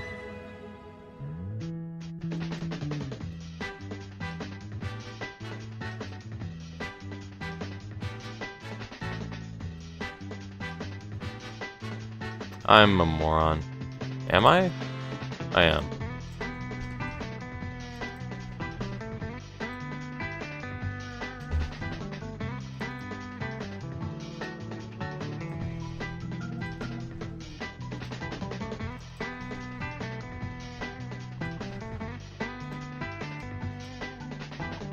There we go. Let's see what breaks. So when you play a card, you can't play a card.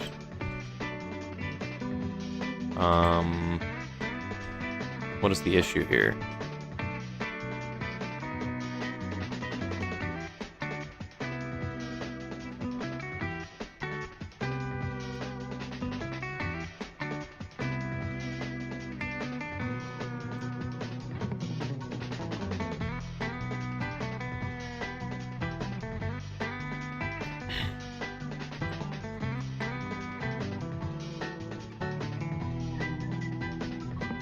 Okay, so it's not a bool, and it doesn't have gold. Okay, yeah, I gotta change this.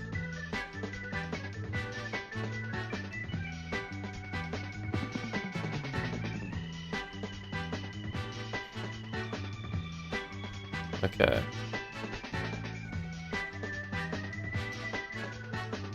I need to change the way that gold tokens work.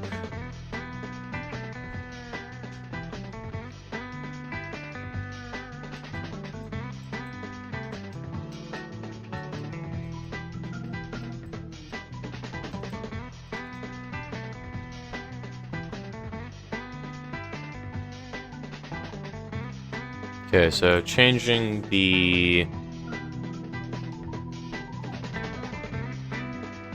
card cost in the way that I did is screwing things over.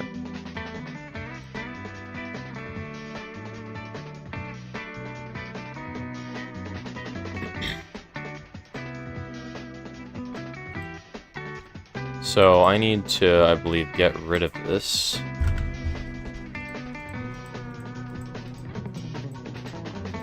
Does this work? So if instance.stats, so I need to check if instance dot casting cost. Let me just Google this.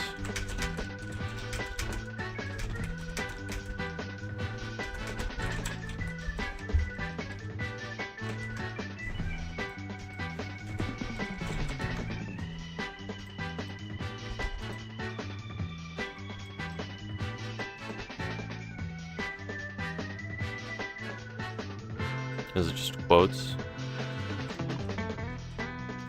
So, instance stats. Let me get rid of this. So, instance dot casting cost.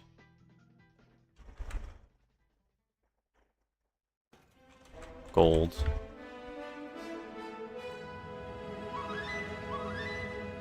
Oh, wait a minute. Wait, is gold? Why does it say, did you mean to use gold? Excuse me?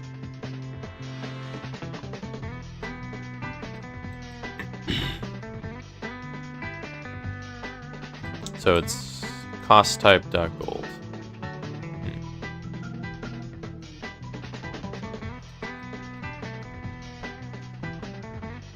Wait, can you just refer to it directly? Do I not need casting costs?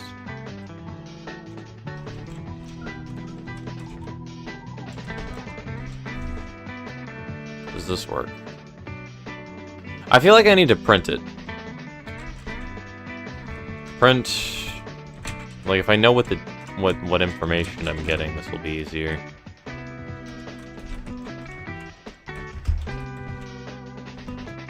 Bam.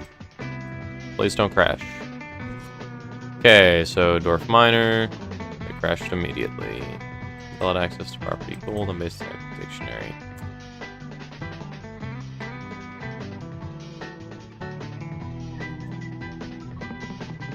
Well, this is another armor situation. No matter what, I can sacrifice, or I can, yeah.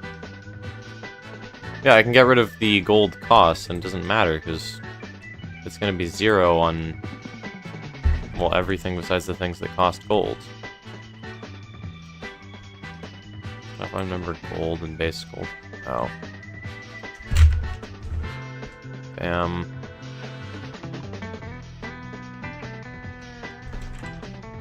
This should be 0. Gold, and then we do gold ring. Gold.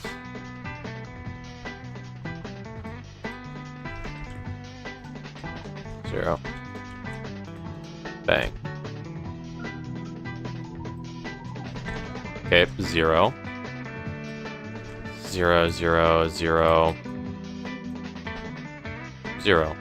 Okay. So, Royal Knight should cost 3.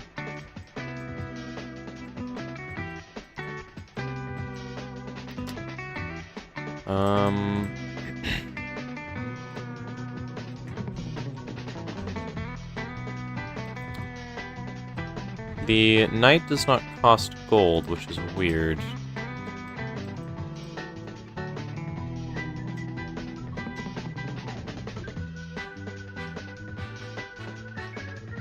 Yeah, this is all problematic.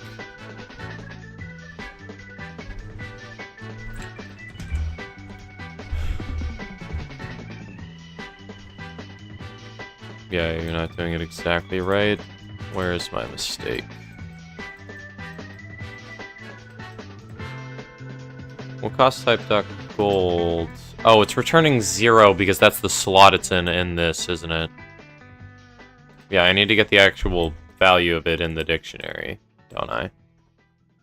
That seems like it makes sense. Not having links in chat means anytime anybody uses a period, it screws it over. We gotta use like commas in Twitch chat. I'll know it's a period. Probably. I'll probably be able to figure it out. Okay, so it's for cost, which means it would have to be... Yeah, okay.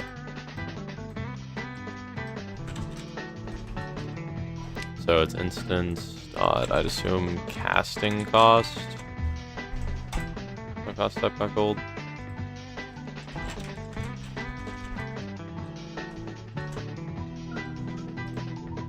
I'm gonna make that 0. Something like this, but you would do better. Let me just see what this prints. Bang. Dictionary indent. Yeah, of course I did it wrong. That was about what I expected.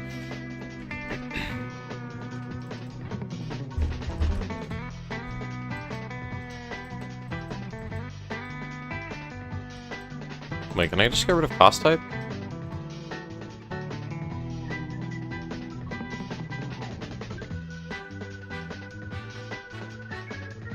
Why does it say invalid access to gold when it's here? Well, it's cost type .gold.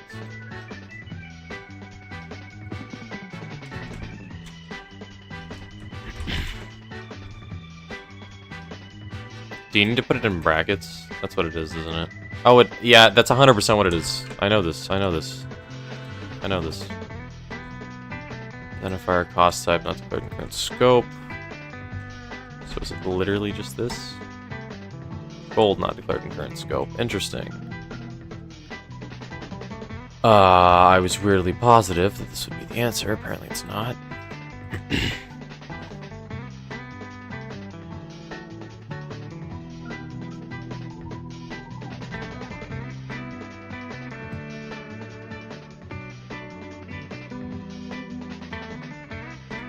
I wish Twitch would tell me what links people typed in the first place. Variable gold cost and get.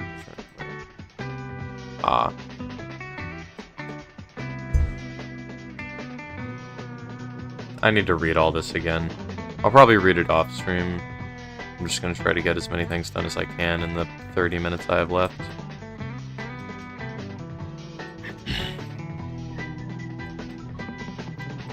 Okay, so return card cost .get. Okay, so it's card cost .get, and then why is there 0 there?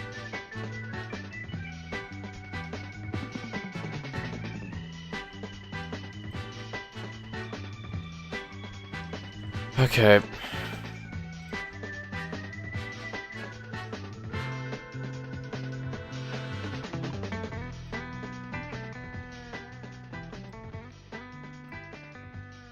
Yes, instance stock casting cost gold. No, cost type .gold. This should work, shouldn't it? Because, yeah, it's cost type .gold.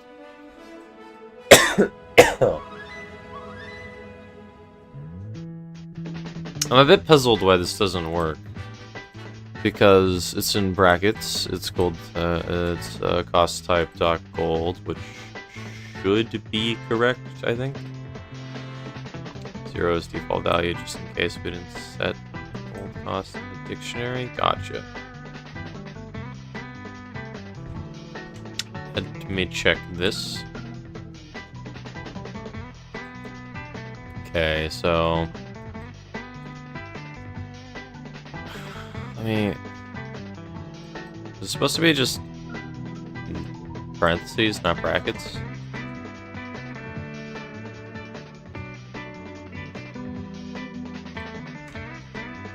What?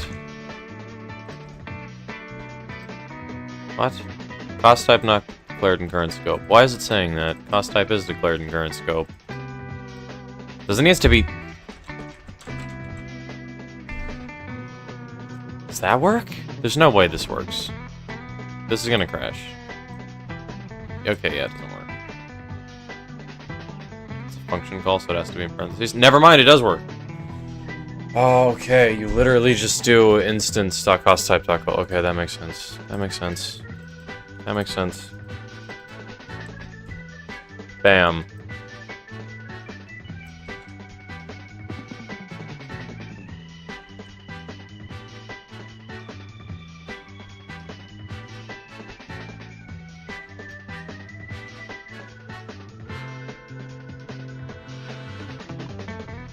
Well, yeah, we have also works, but it's a lot to type. Wait, how do you do it more compact? What am I looking at?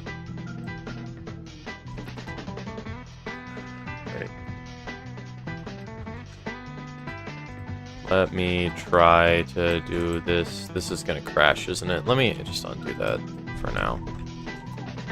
Okay, let me try to do it in the more dense way. So you have print info dot gold cost. Does that really work?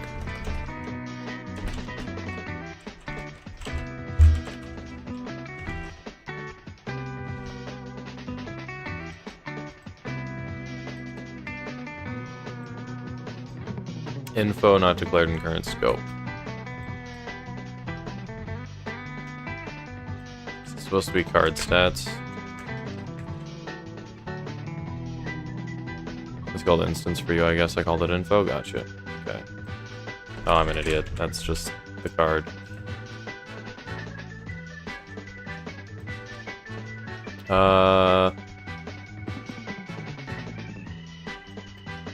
Dwarf Miner doesn't have gold cost. Factually untrue. Factually true.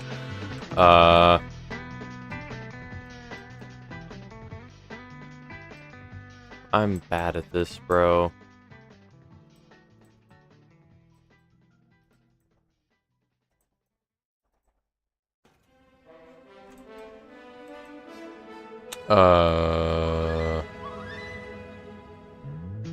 What is going on?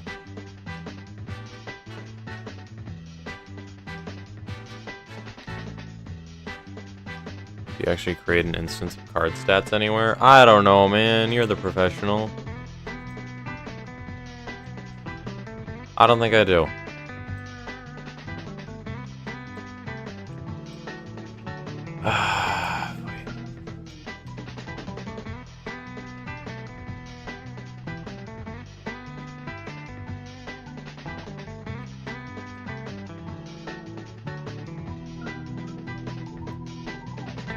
You think your headphones died? Damn. Damn. So I should wait until I explain why I'm an idiot. Or cry for help. Either or. Depends. Depends on how I'm feeling.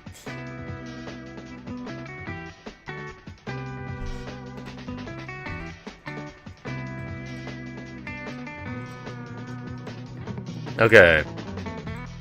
So...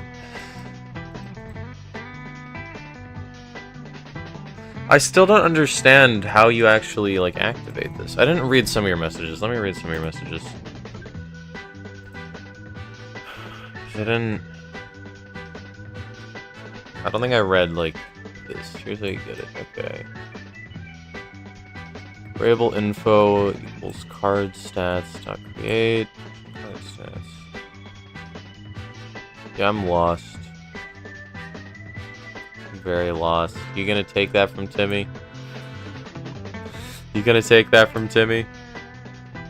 I don't know why, but I always see Epic's profile picture as like a cat. Like these are the eyes. And it has like ears. It's a camel, but I always see it as a cat.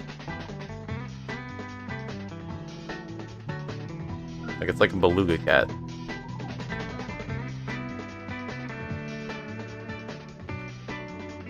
You were gone for a while and you were writing your documentation. What's your progress so far? I've tried to overhaul some stuff. It's going great. The game crashes every time you play a card. Me no us understand.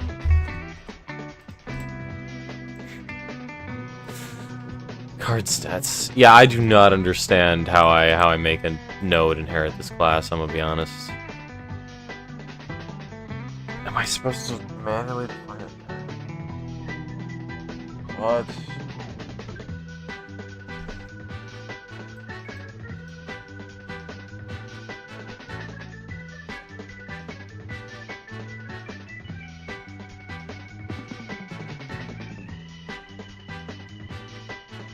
Okay.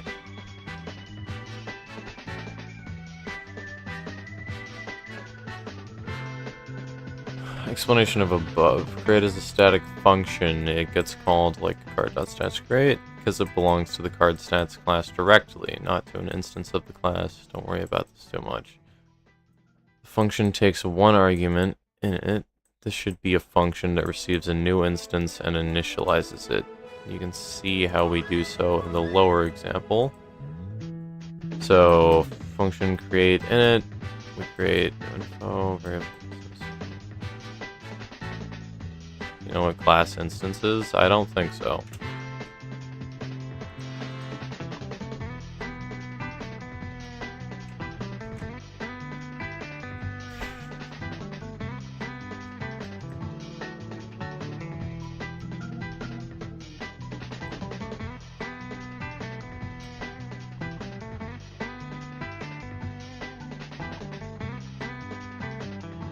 This function creates a new instance of card stats, then initializes it using the provided init function.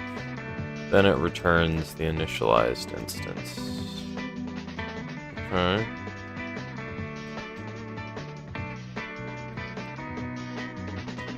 Class is a template, or class is a template, instance is the real thing. When making cards, for example, plans are the class, the actual cards are instances. Yeah.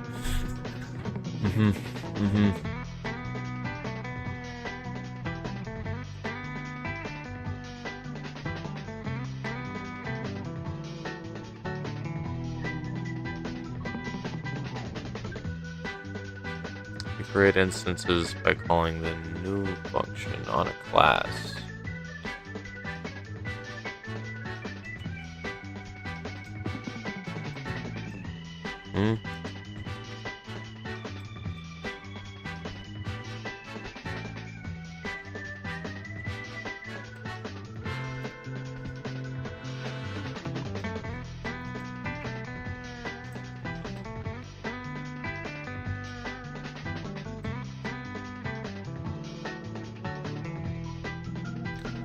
Card stats is a class. That means that to use it, we should create an instance of it. You're already prepared to create a function that does that for you.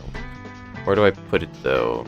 Do I put it... I mean, I'm a bit weirded out that I haven't put anything under the draw function yet.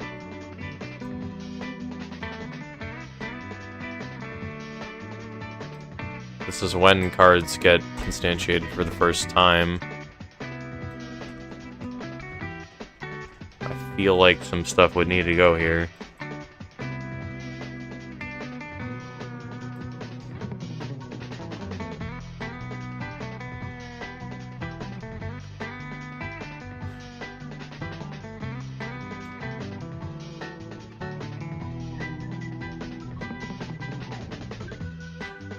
Enter the comment, here's how we use it.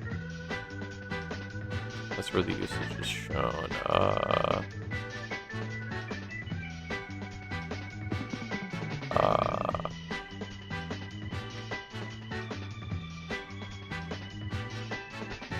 Where did it go?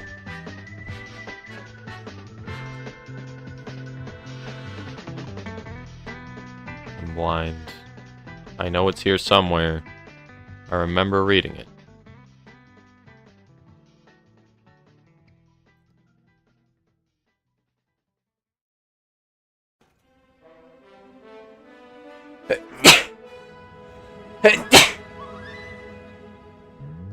Okay, here's how you use it.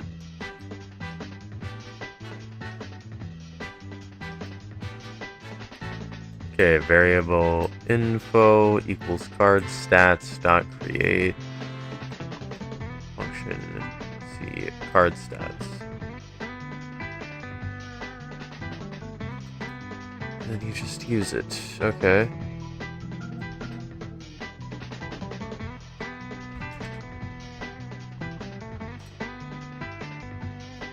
Okay, explanation of the above. Create as a static function. It's called, okay. This is less, don't worry too much about it. Okay.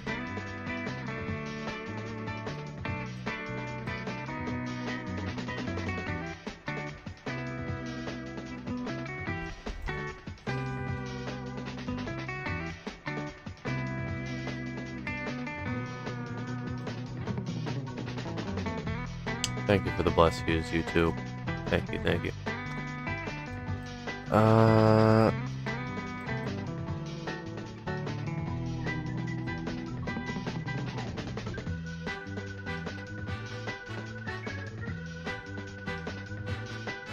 Okay.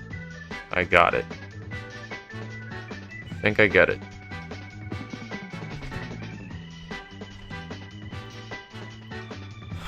Okay. Let me paste this in real quick.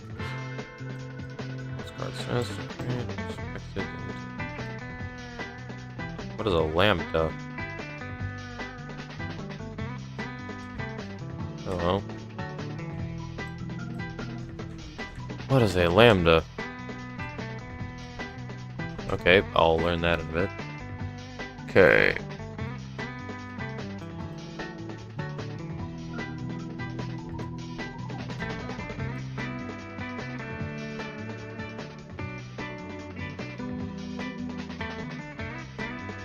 What are you guys talking about?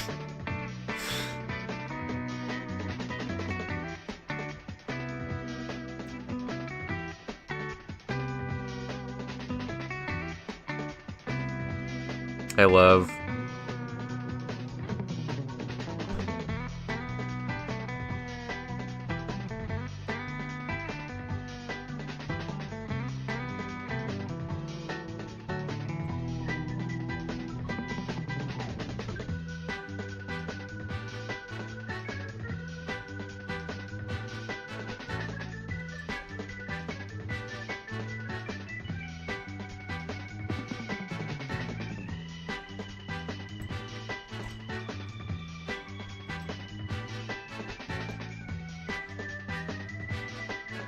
What happened on the server that you missed? Allison made a nuke, kinda crashed it. I made a nuke. Nah, I didn't make a nuke. Nobody knows that I made a nuke. You're just gonna ignore my mysteriously orbital strike cannon-shaped base. Yeah. That's all that I really paid attention to. Closing parentheses is missing. Oh. What?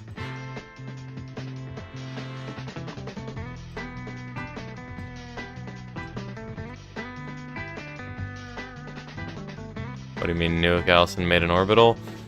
Allison made a Infinibor. And it made so much TNT that it crashed the server.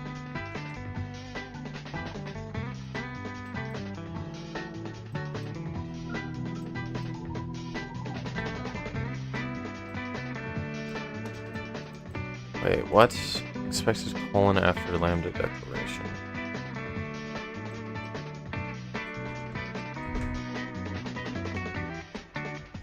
Huh.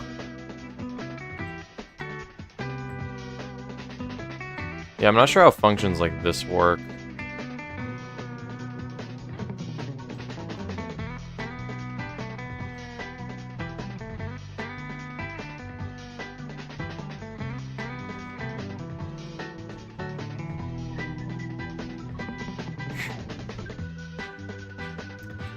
Copy the whole segment from Discord and just remove the 3 lines inside. You mean this?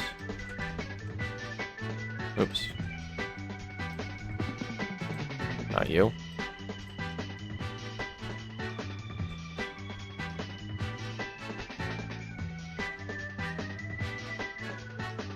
Why am I like this? I'm here.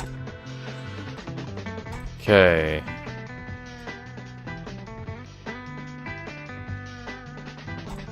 In the part where create gets called. I'm confused.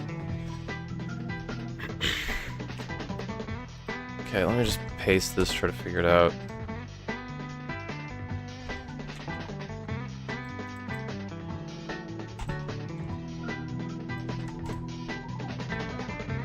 I need to fix all of this.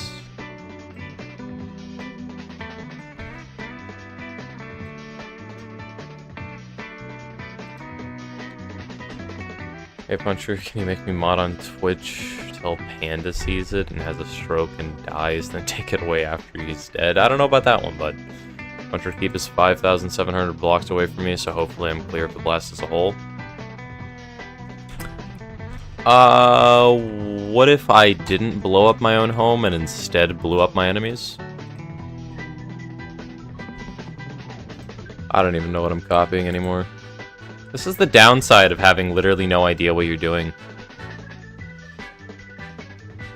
Okay, you're referring to this. Aren't you?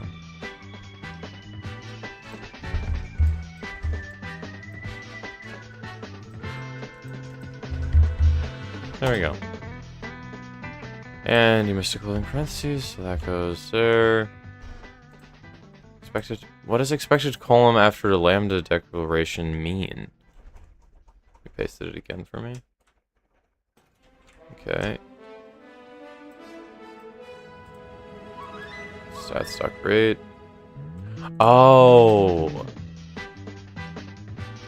It needs a bracket down here.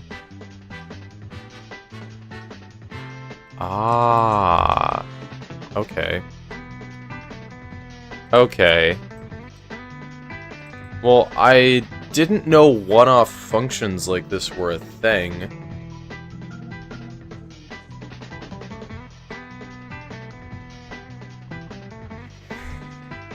Now you can set up the info via the C variable. Gotcha. Okay, so this is card stats, extending this, okay. Then it's create. It makes its own instance. Variable info lets you reference things specifically. Okay. Okay. We're learning. So if I do C dot casting cost. Oh, and it autofills. That's a good sign. And then I can make it like here. Does that work?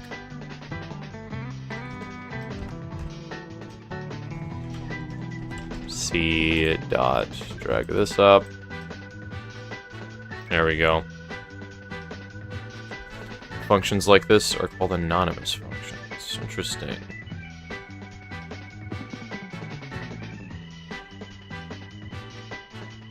Gotcha.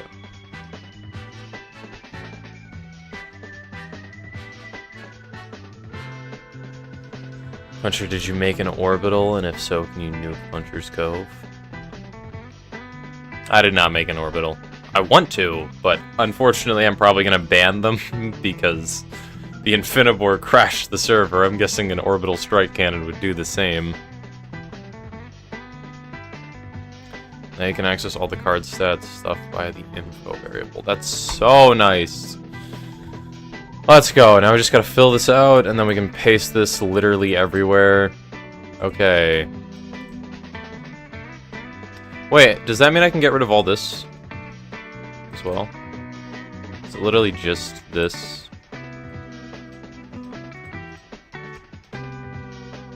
Infinibors and Diamond Farm? Yeah.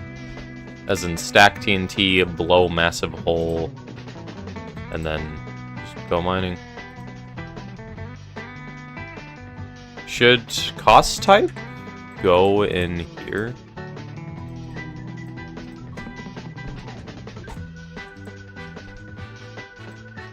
Rather than be at the top?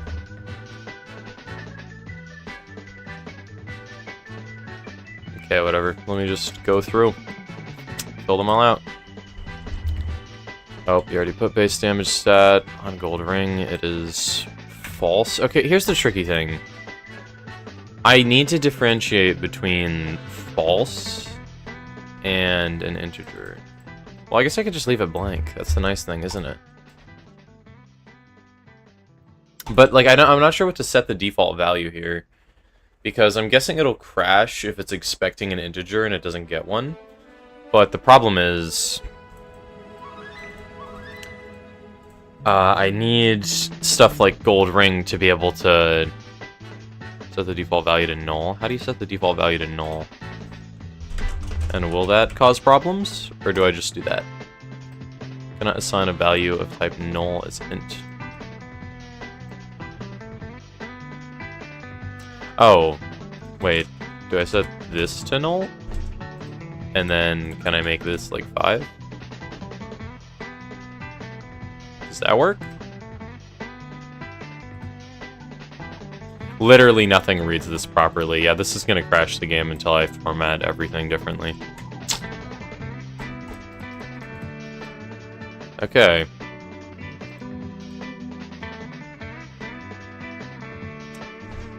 Cannot parse global class card stats. Shut up.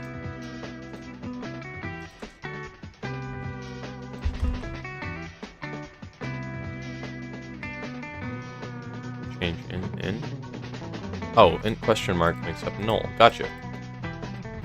So, what does the question mark actually do here? Expected end of statement after variable declaration. Found exclamation point instead.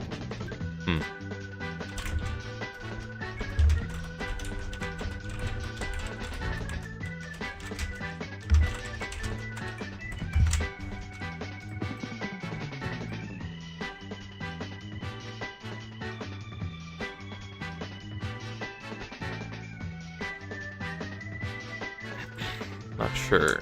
Did Google just gaslight you? Maybe. Okay, well. Do you have backups of some sorts? No. I'm just really hoping that this works. And that I don't completely obliterate this build. Whatever. My game's garbage anyway. The fact that I even know what mechanics I'm working with means I could probably make a better one from scratch. I'm not gonna, like...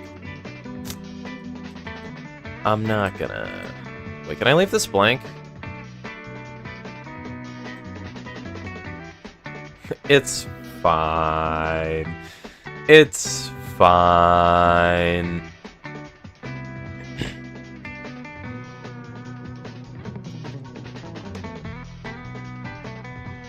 By the way, did you like my tower? Most of the exterior is done and the top is next. Yeah, I like your tower. Your tower is very nice, Lev. Next, could you make a Souls-like Metroidvania or a roguelike? Probably I'd make a Souls-like next. Not really sure. I'd have to decide, because my game design doc is pretty big.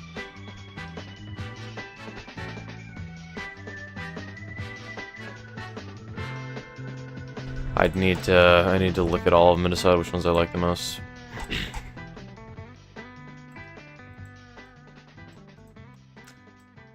Okay, let me just fill all this out. So it's just gonna be C dot and then whatever the thing is. Base health stat.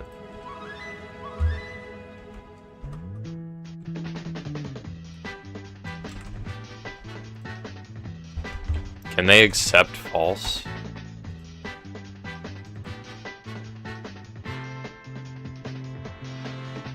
What about your base? Your base is nice, Timmy. Also, whatever you make, I can help with design art code. Okay.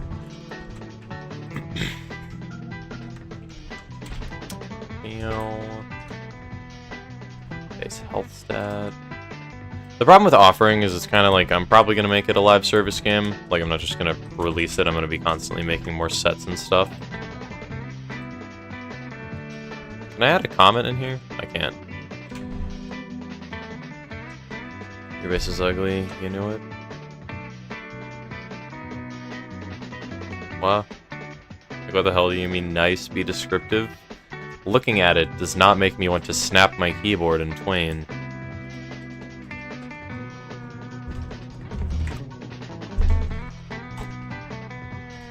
Okay. I'm not an expert at giving compliments, okay? I don't have much practice there. Is that good or bad? Making me not want to snap my keyboard in two is good. You think you're gonna fortify Valley to squeegee a bit more, just in case you do anything you don't want me to do? I need to start formatting the way that I say things better, because I said, just in case I do anything that I don't want you to do, when I should have said, just in case you do anything I don't want you to do. Just threaten orphans like last time. Okay. I guess that could work. That could work. Can we gamble? I don't know, man. Okay, if you want something to be either inch or nothing, no, make it variant. Variant.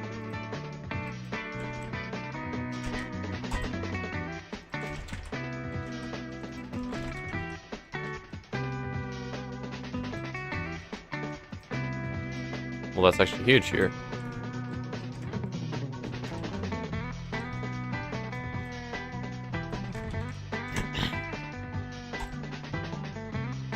There we go. There we go.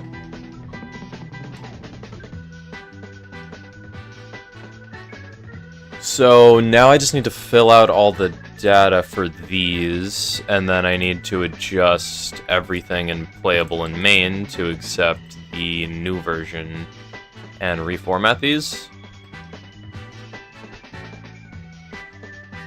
And then I can optimize the combat.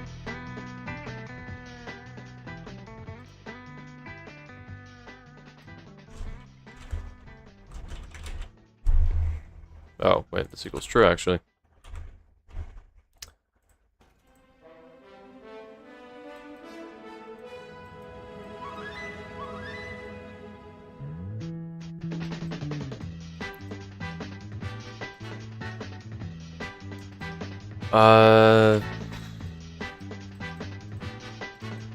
Availability pool.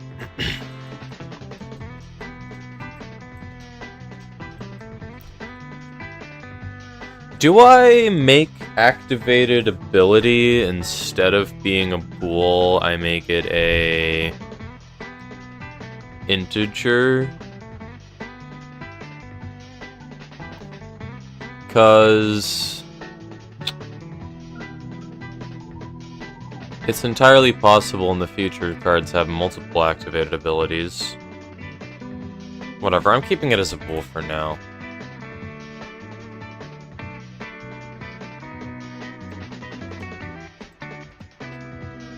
I can change it later if I dislike it. Okay, C ETB effect equals false.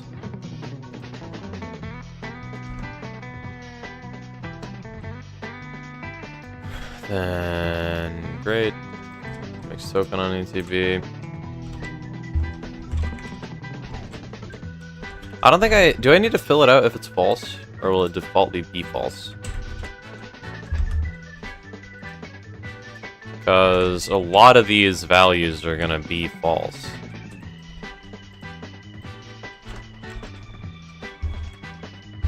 Oops.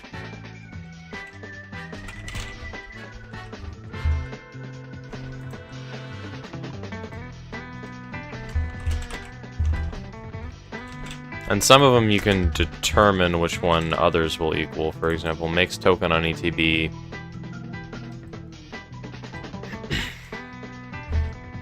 Makes token on ETB. Well, actually, I could probably just have a single thing makes tokens instead all these other ones are false. You're false. Me as true. I am true.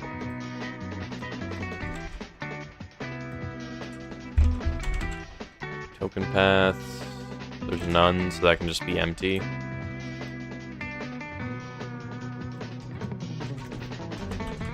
Nope, not variable keywords. C.keywords. Bam. That can also be blank. Although I should probably format it like this.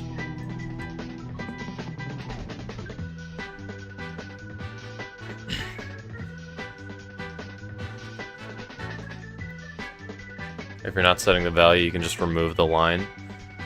I might do that in the future, but I just want one that's completely full, so whenever I make a new creature, I can just paste in one that's, like, blank. Because I should probably make a card called just template card or test card, and then have just, like, every possible thing, like, tweakable on it. Because, like, I can delete all this later, but I want to be able to, like, see it all in this order. Okay. But it is good to know that I don't need to fill out absolutely everything here. That'll save me a bunch of time in the future. This token. Yeah, that's false. C.type. And C.subtype. And then we can do the same thing here and here. Bam. Now, type is just equipment.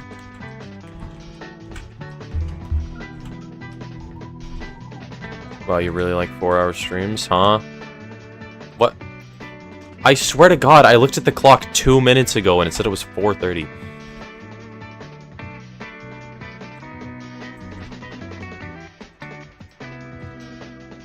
Bam. What am I doing?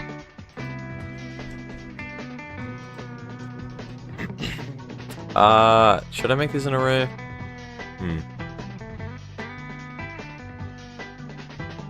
I could make it an array.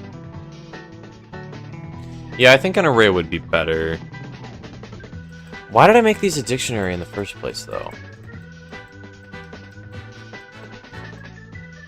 No, I think an array is a better choice. I can always change it later. Hello, May.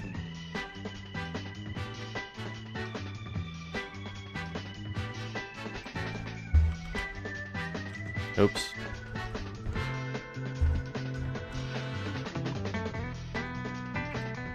Oh, you thought you missed stream? You almost did. Because I'm ending in like 3 seconds. Or I'm gonna be here another 4 hours. I really don't know. Could go either way. Equipment. Value of type array cannot be assigned to a variable of type dictionary. Let me save this. Bang. He's going back to 4-hour streams. Lies. I'm not. Timmy's lying.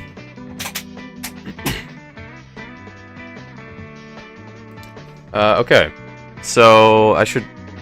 Let me make a template.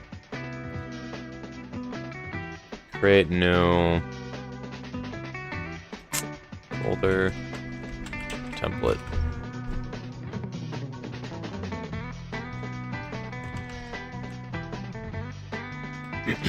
Can stream right now, do it right now, okay.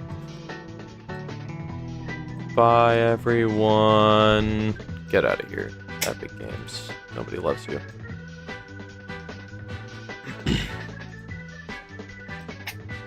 Why is test template going to the bottom? Let me rename it to a test template. He's going back to 4 hours. Nope. Nope. Lies, deceit, propaganda. I need to come up with a blank card for this. Let me make a script and a scene for it. Let me just copy this all in here.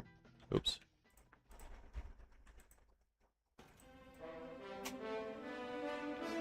Copy.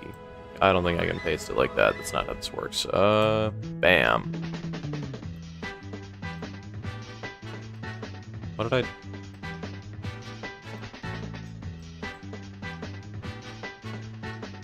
It's not attached to a node. What am I doing? Bam.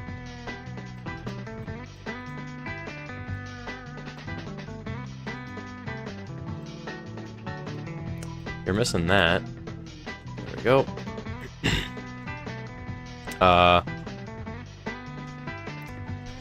Let's do a test template.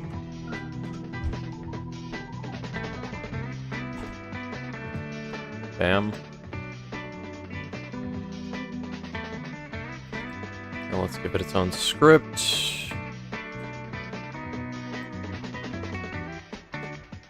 Let's copy gold ring, shove it in here. So I can get rid of all this, yes. Because now this single array defines everything. Oh, nope, I need to keep cost type.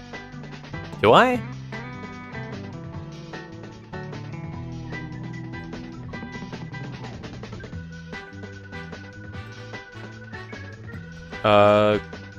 Cost type seems to be the only one that matters. I'm confused why it's not functioning here.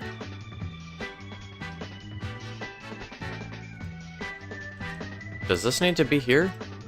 If so, does that mean I can remove it from here? Does that work?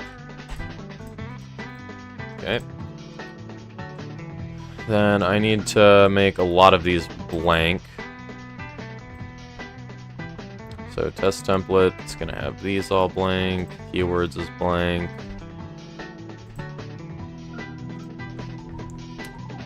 Ability is blank, actions is blank, equip cost blank, casting cost blank. Okay, so you have the effects, the keywords, the types. Okay. So now on Gold Ring itself,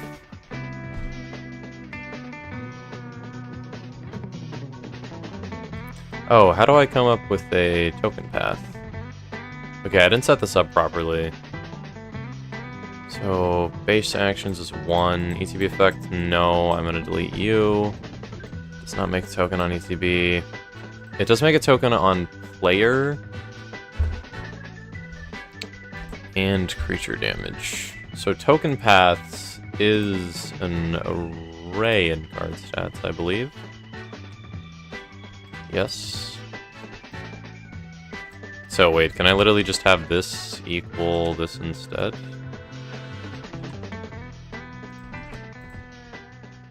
Bam.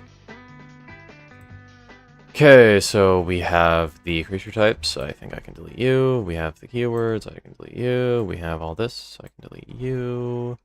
And we have all this, so I can delete you. And that's redundant. Bam. This token is false. These two are both false. There we go.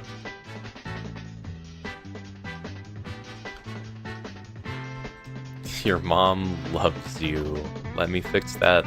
Loved you. Jimmy? You good, bro? You need a hug?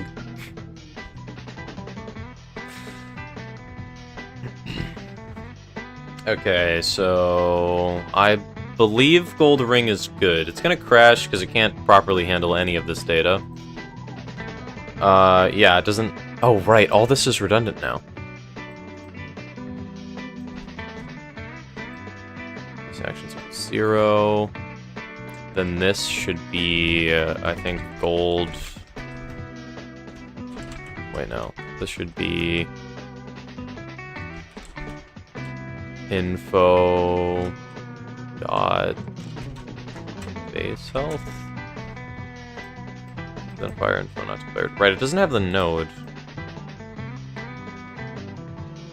How do you reference info properly?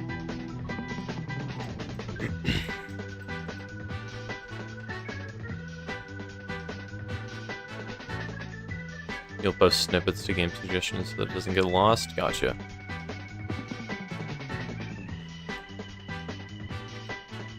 This.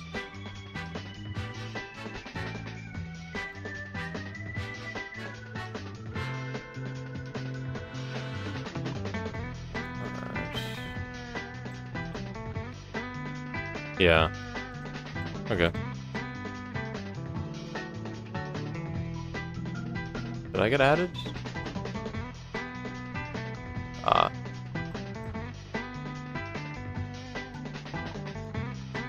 Yeah, so it needs to reference the child.info, I believe, and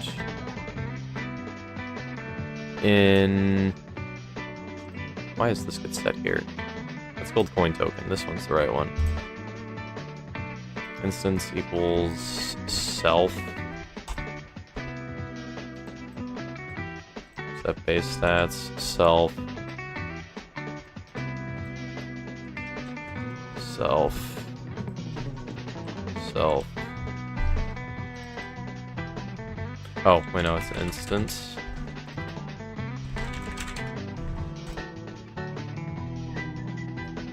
Bam.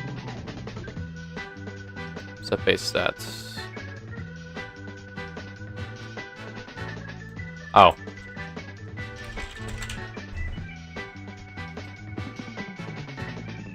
Wait, what?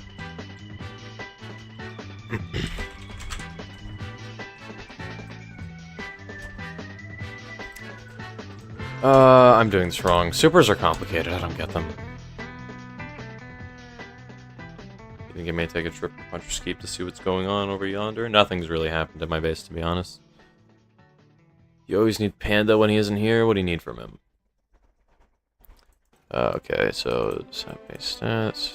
Wait, how does this work? The function signature does not match the parent. Parent signature is set base stats variant. Variant. Yeah. It has an argument.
I'm just brute forcing this. I am entirely too lazy to figure out how this works right now.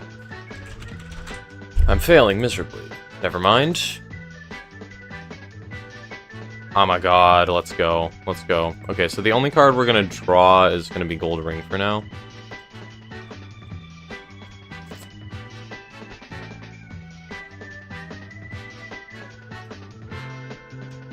Yeah, let me just delete all of this. Bam.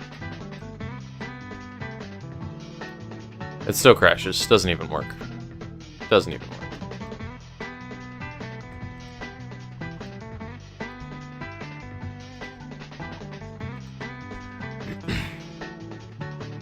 Can I just paste this?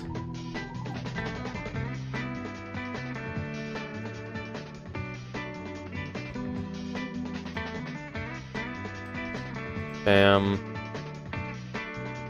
Test template should have the same thing.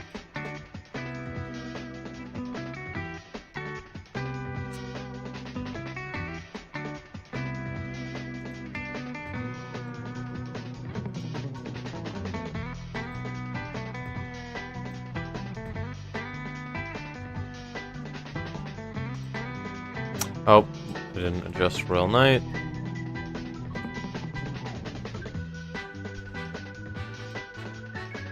Okay. Info doesn't exist in Dwarf Miner because I didn't give him the thing.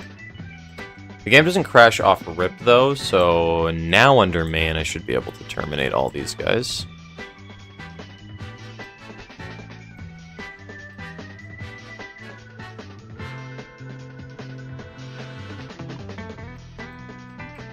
Counted card stats. Card stats. Oh, it's base health stat.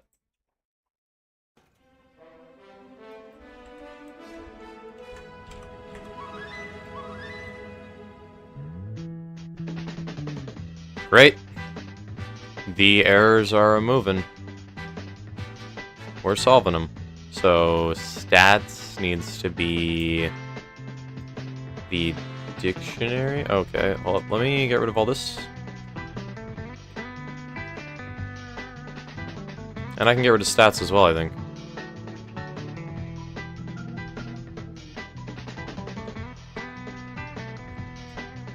Can I undo this real quick? Because I want to see, so if I'm correct, I believe this works for the decks, meaning that I can comment entire card types to just make them not a problem anymore.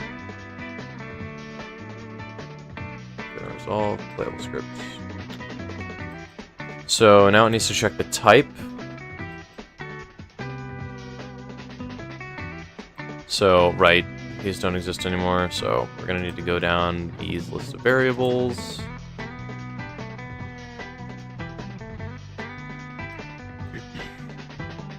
So it needs to be... Is it just like self... Or wait, is it just... info dot... Wait, what is it?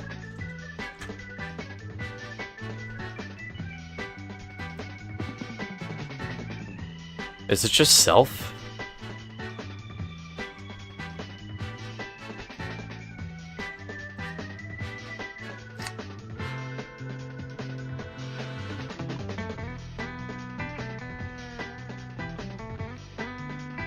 Instance equals self.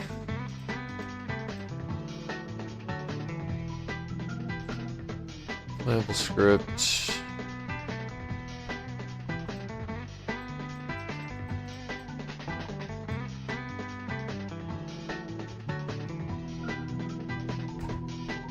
Sets the numbers of integers.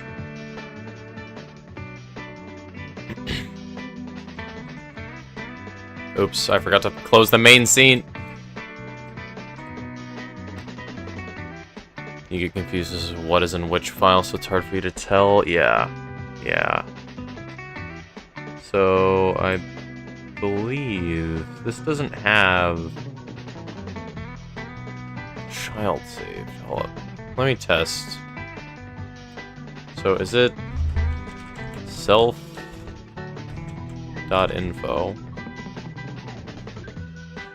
Wait, does this work? Does .info just work? Info not declared. Type variable not declared. Okay. This should lead to a different error message, which should be better.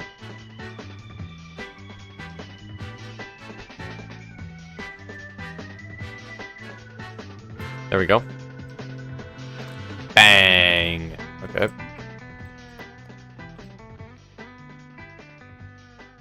Are you creating info and playable script? No, I'm trying to reference the one that the child has, and I was confused as to if playable script could refer to self as this one, or as the individual card when it's inherited. I don't think that's the case. I need to find out where I reference instance in playable script, because I could just set this to itself.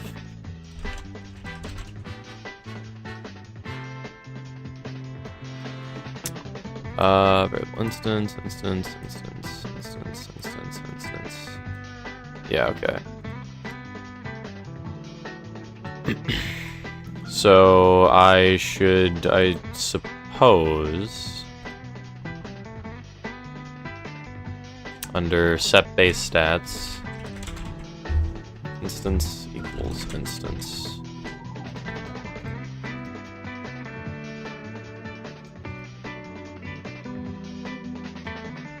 How is this recommended to you at 2 AM? I don't know. People love watching my streams late at night. YouTube just loves marketing me specifically to people who have poor sleep schedules.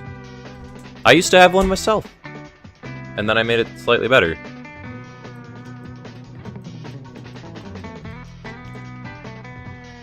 I want to make some YouTube videos detailing my thoughts on why I'm actually making this game as a whole.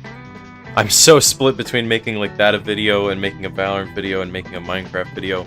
I got like 4 videos I'm working on simultaneously. I'm making a game. I'm trying to make clips every single day. I'm trying to learn how to be a good artist and programmer. I have like 19 things I'm trying to do simultaneously, and I'm doing like awful in all of them, but it's like surprisingly good for how much I'm doing. Like, it's honestly better than I expected, although it's still, like, progress is not great.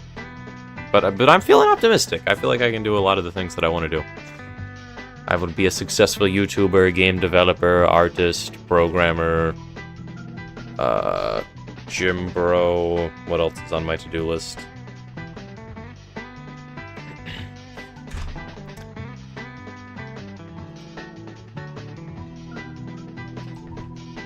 Can you explain an instance? So, currently, each card assigns instance to self. Okay, so each card is trying to communicate with this script what it is, or like which card it is. Well, no, self works here, doesn't it? I'm confused again. Can you explain an instance? No, I cannot, because I have no idea what's going on myself, I'm gonna be honest. An instance is just like... I mean... Wait. Man, don't worry, you got this. I don't know about that one, bud. I don't know about that one. I do, in fact, not know if I got this. Why do you have instance variable if it's just self? Shh. I'm stupid. You thought it was something special you made? This variable literally never gets assigned as anything. Well, anyways, let's stop making fun of how dumb I am and just let me fix this. Bam. Bam. Does this work? Expected parameter name. Oh, right, that's instance. Okay, that's how that works on supers. Good to know, good to know, good to know. Supers are so confusing to me, bro. I know, like, vaguely what one is, but if you ask me to implement one, I would probably fail. Main script, you don't matter. Go down here. Royal Knight script, go up here. You're fine. Literally, all I need is gold ring and playable script. So, why does self dot... Oh, okay. Hold up. So, self.info is the problem, I believe. Because it doesn't need to be self.info, it needs to be... It needs to be... Wait, no.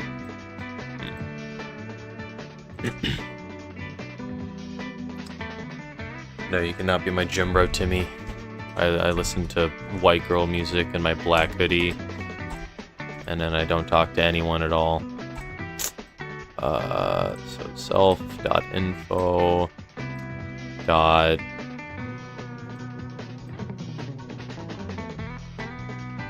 Then I want to do type.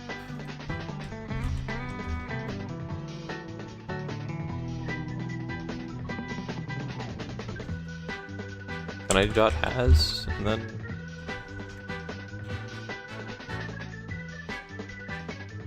Damn it! Why'd you say damn it?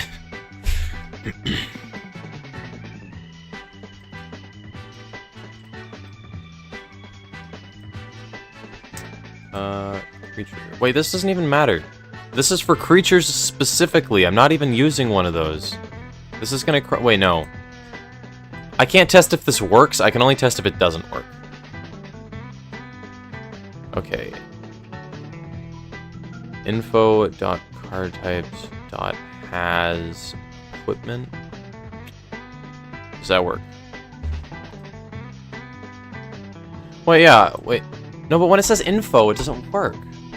Does it? Info not declared in current scope.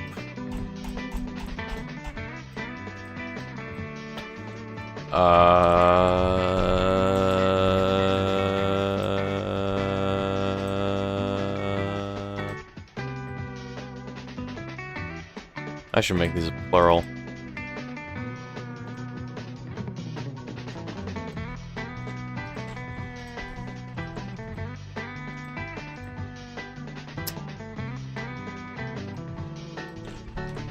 That is not at all on my priority list. Or at least it shouldn't be, but it was. Okay, so... info.types has, and then... This needs to be creature. Moment of truth.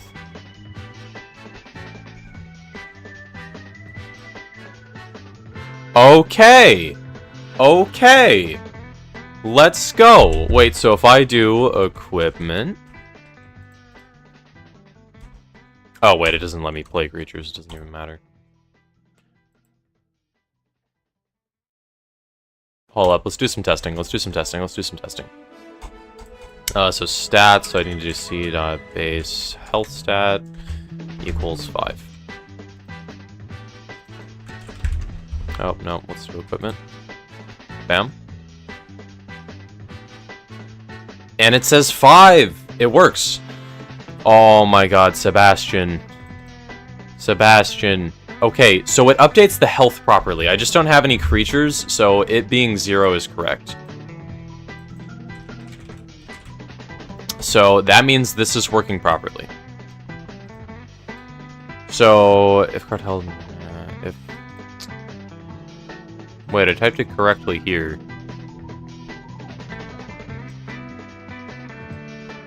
No. Not types. Okay.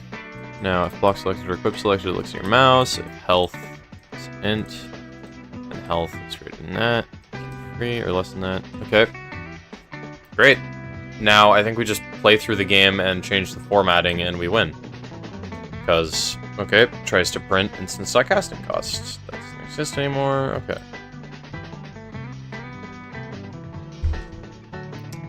So...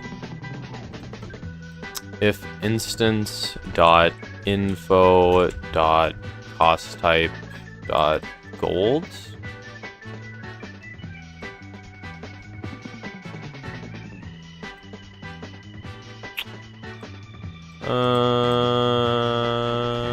Casting costs. Let's check the type.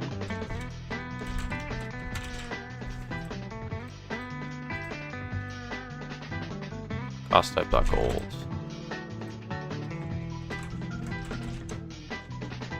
Oops.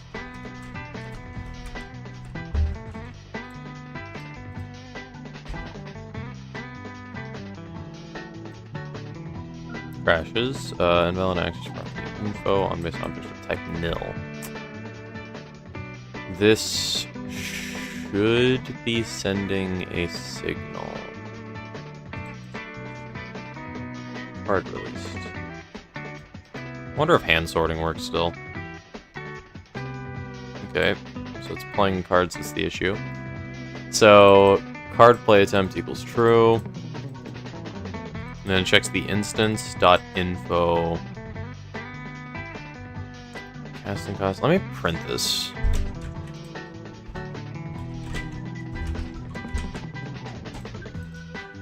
Because that casting cost should go here.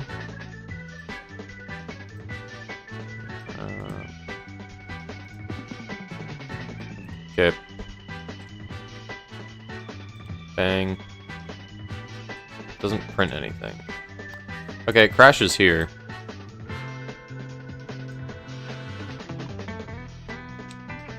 Okay, so it sends the signal here. It has instance. So instance.info shouldn't crash it. Let's just add step by step. See what happens. So, bang. Doesn't print that. Interesting. Invalid access to property or key info.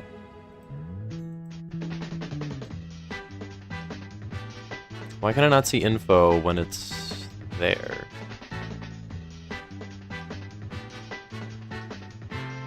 Interesting. Interesting.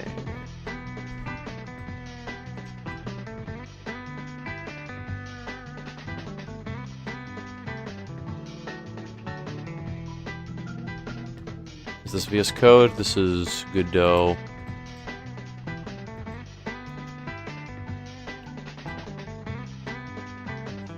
And I'm using GD scripts.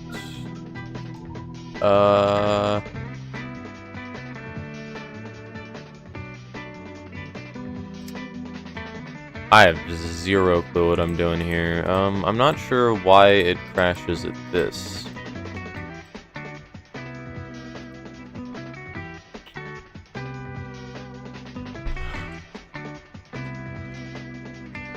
Did Sebastian, like, save my life?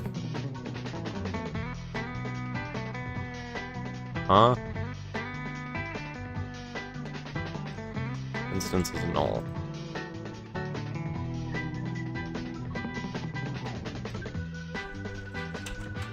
Casting cost. Does this print the dictionary? Why nil?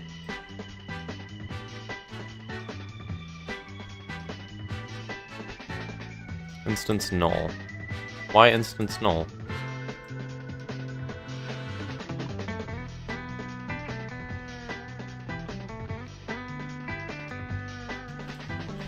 Are you kidding me?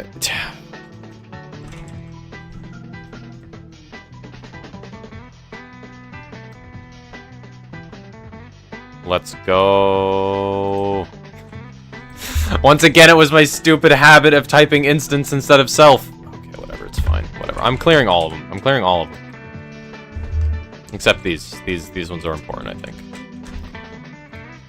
Okay. Self.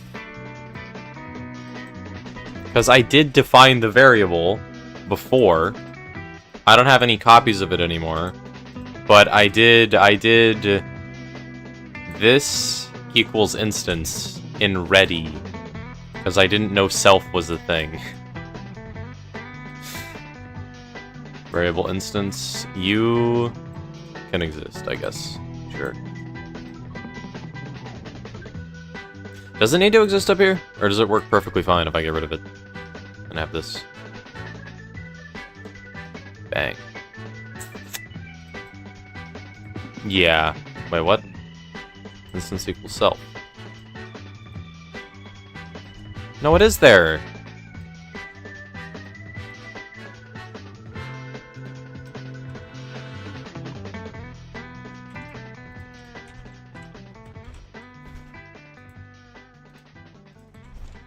Self.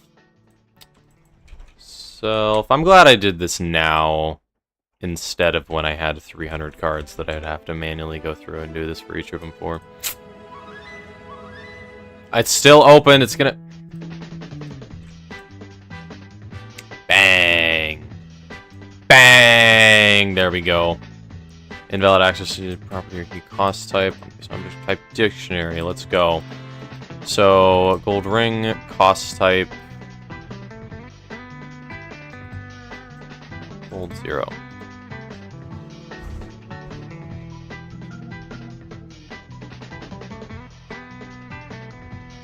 Take and deal 800% damage. You have two things that multiply all damage by 2 and 4 respectively in dead cells. Damn. I love glass cannons. They're the funnest. Okay, so cost type gold.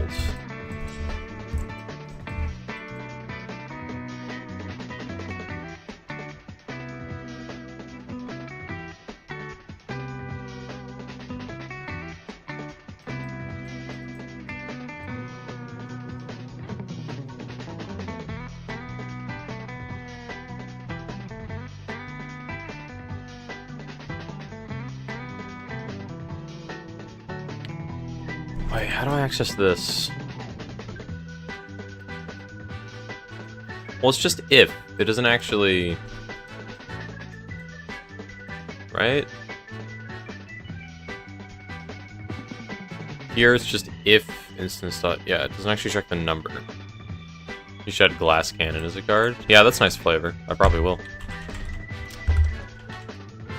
Just a building that can deal like 10 damage to one target each turn, but it has 1 HP.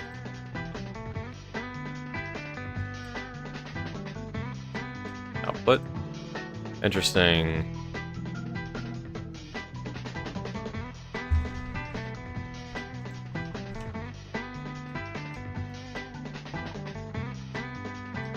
Okay, wait. Print instance set info. Casting cost. Cost type.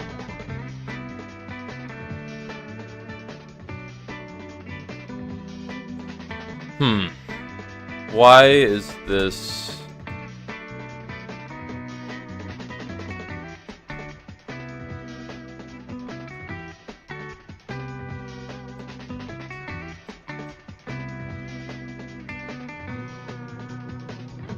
6-hour stream? No. No, no. We're not doing that again. I need to eat food. I have stuff I need to do with Preston. It's Tuesday, so I can actually be lazy.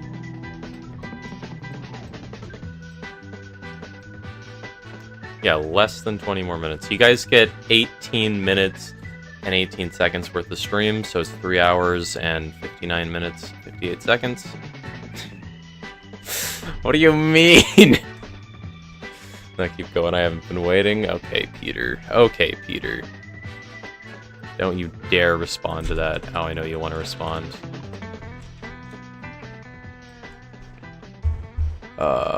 What? I did not mean to screenshot. Bam.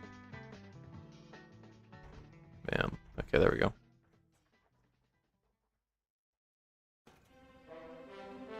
Okay, so you figured out how to fix info needing self and playable scripts? How? Is that really a problem?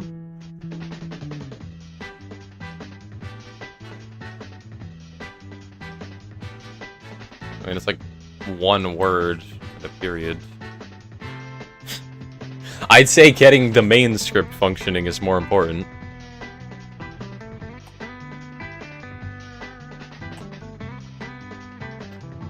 You also don't get the IDE hints for it. What the heck is IDE?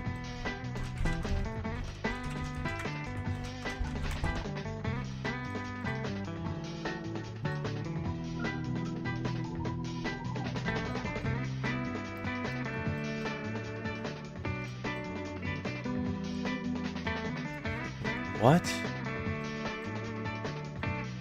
What?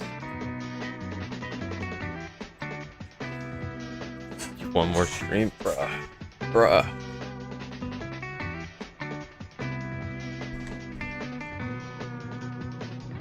The editor doesn't help you, no suggestions, no error checking. What? Why would... The editor doesn't help me, but I'm bad. I need help. Because it doesn't know what info is in this context. I see.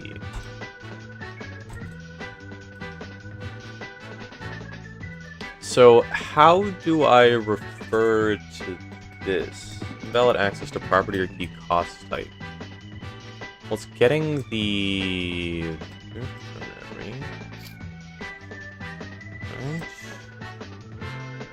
Output. Reference counted. What? What?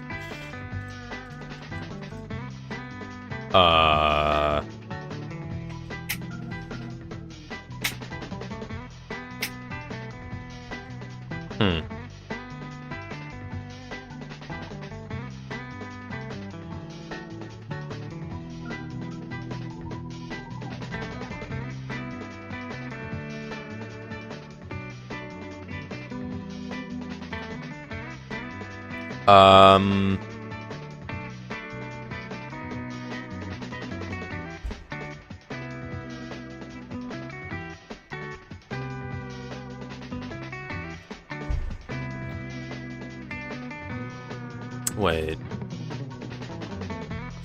Hold.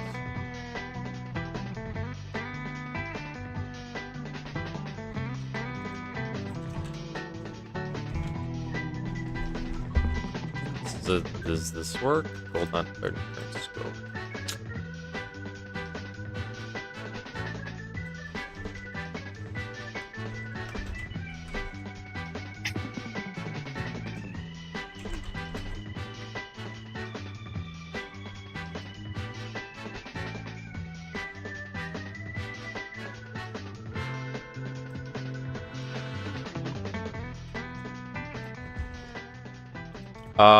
I should delete this, shouldn't I?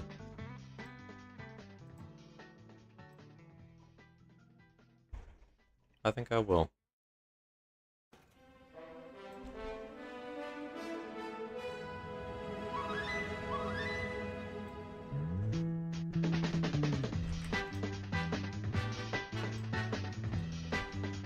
Posted the solution to the game suggestions channel.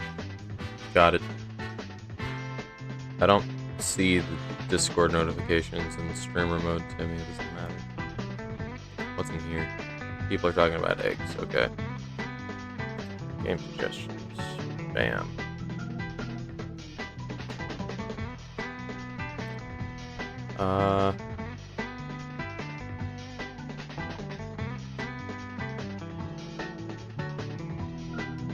What? Huh? Kevin. He's my watermark. What am I looking for? I got distracted, I'm gonna be honest. Okay, this. Script variable part info. Huh? Okay. Let me paste this just to look at it.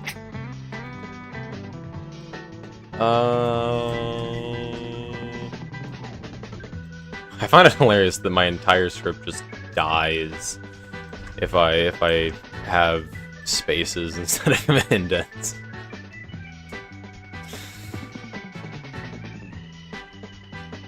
Okay, so variable info equals card stats upgrade self initialize. Okay, I need to look into so much of this. Wait, so let me see if I can comprehend what this does. So, you have the variable info. It equals card stats dot create. Why is this in here? Because in the gold ring script, it's here. But self instances or references the child, which is this. So does that literally just make info a copy of all the stuff that this is? And then function initialize card stats. Why is this here? Does this do anything?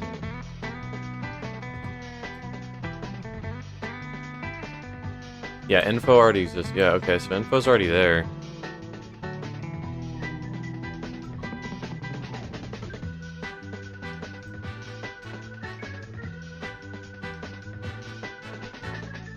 Yeah, the member info already exists.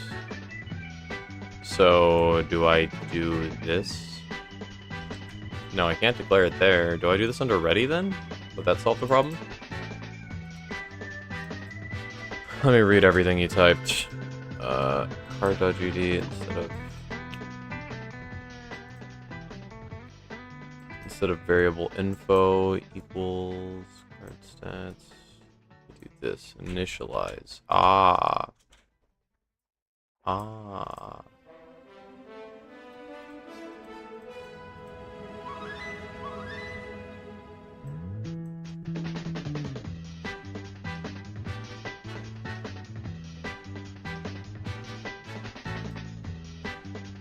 Let's see. Bang. Okay. So that means it works for declaring all this. So can I get rid of self here? And it works. It works.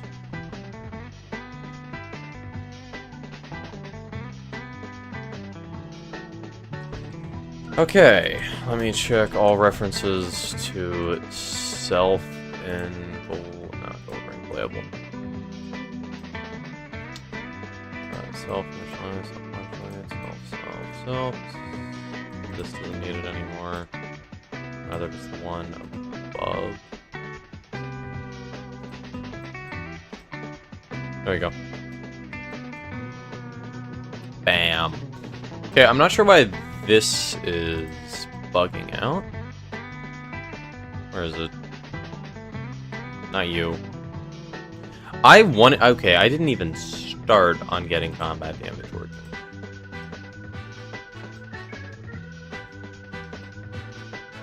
Yeah, I got kind of distracted. So I didn't even do anything here. That was 3 hours ago. Anyway. Card released is where the problems are.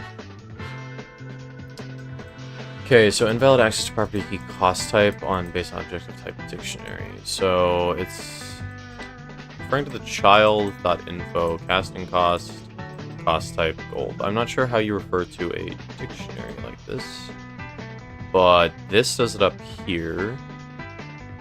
So types.has. So yeah, this is definitely just a thing that I need to just learn straight up. How to refer to dictionary. Bam.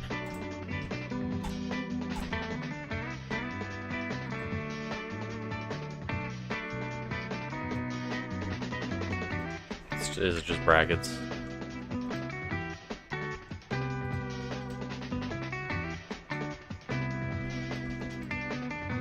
Gold not declared. Oh, is it?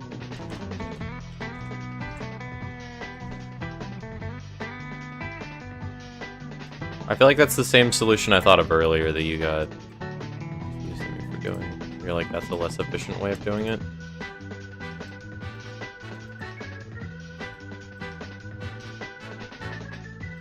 Well, getting type 0 says this. Well, the thing is, this doesn't work. This shouldn't do anything.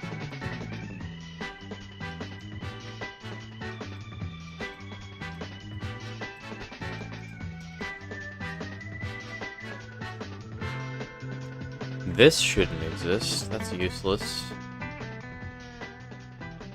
This could be made so much more efficient. I need to make a separate function for makes tokens.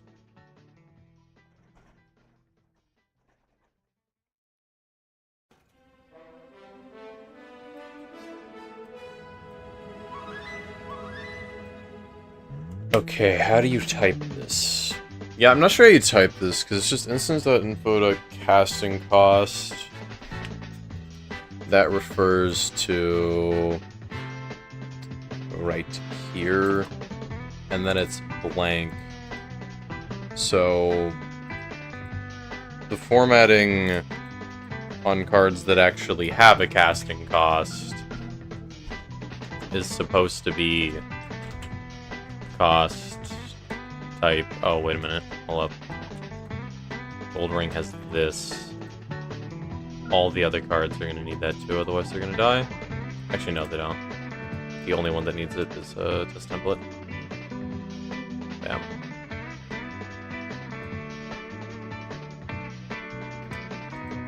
So it's cost, underscore type, dot gold.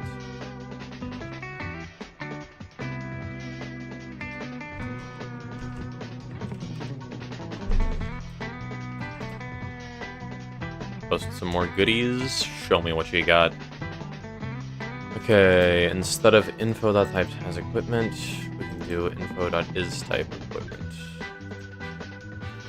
Why does this work? If we implement the following.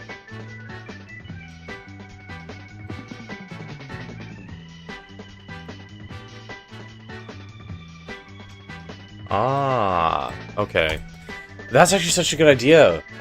Putting functions for checking specific things inside of card stats is actually such a good idea. Hold up, let me get this on my second monitor so I can copy it easier.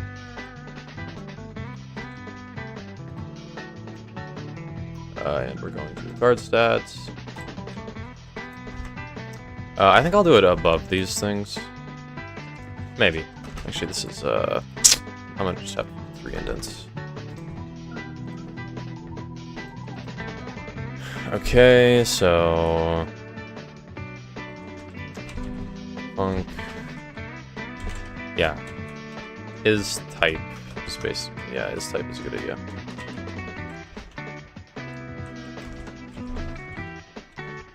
Oh, right.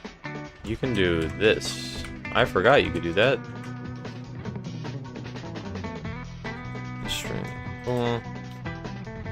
I'm not sure what the... Okay, I'm not sure about how some of that stuff works. I'm still a noob when it comes to using Godot.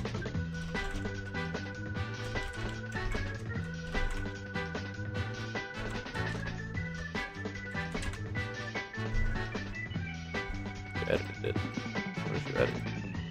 Type method. Scope.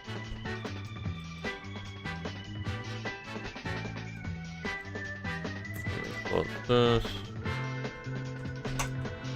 And okay. Identifier type, not good scope.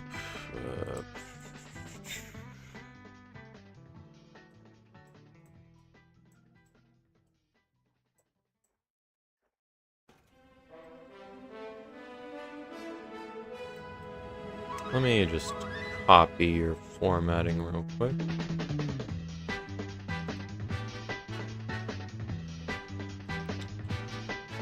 Info.types.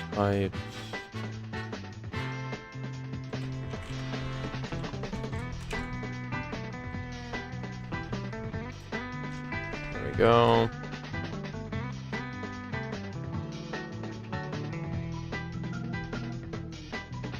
What's going on? Type not declared in current scope. Can't leave out the type string. What does this do? Just accepts an argument string. Does this mean it can send it?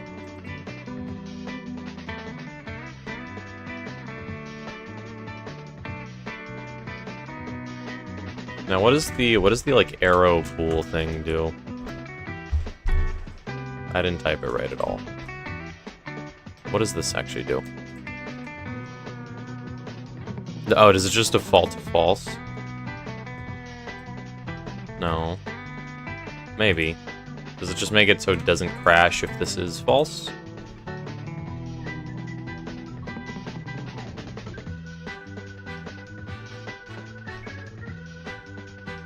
When you call isType equipment, the type argument is equipment. Gotcha.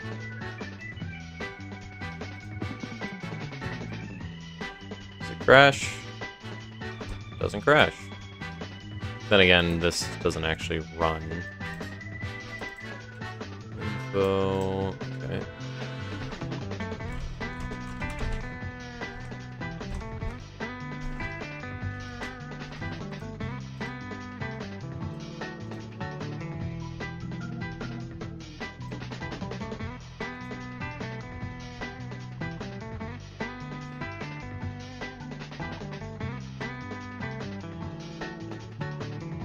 What you write after the arrow is return type of value that the function returns. Gotcha. Okay. So, how does... Okay, well, you typed more stuff in game suggestions. Let me read it.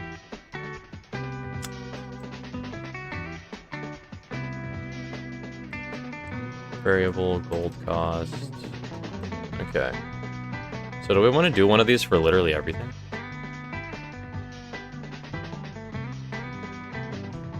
Because down here...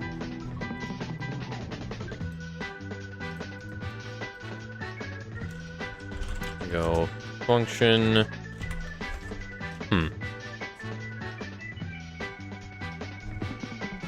Wait, variable...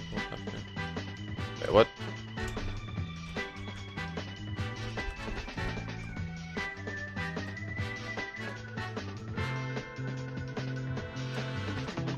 Hold up, so this is... Let me just paste this, see what it looks like. Okay. Yeah, space characters. Yep.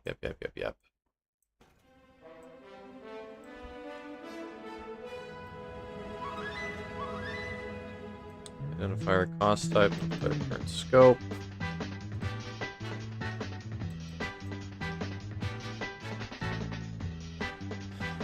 Yeah, this makes it so much simpler.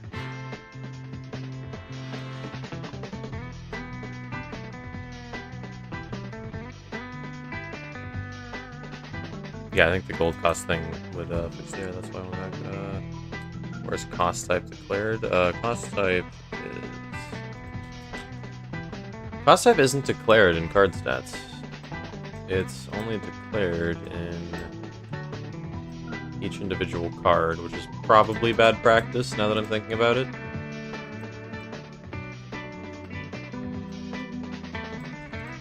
I should probably go up there. I had it in card stats, but I was like, I'm not using it for anything, so I got rid of it. So, can you do I need to declare it locally as well? Or what? Because if I get rid of this doesn't know what cost type is either. Can I do like stats.cost type? No, c.cost type. I'm gonna do. Yeah, okay. Yeah, okay.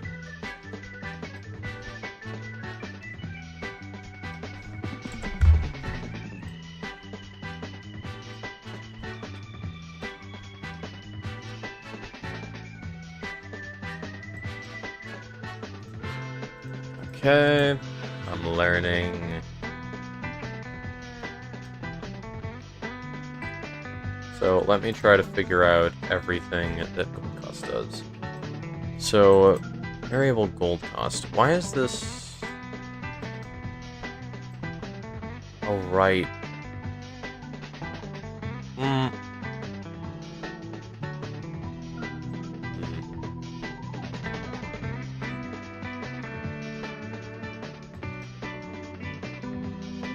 So variable gold cost, and what's the integer? Get, turn, then self, casting cost, get, type gold. Why is this a 0?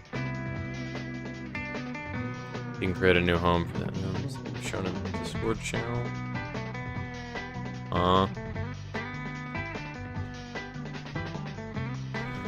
Enums.gd, class new enums.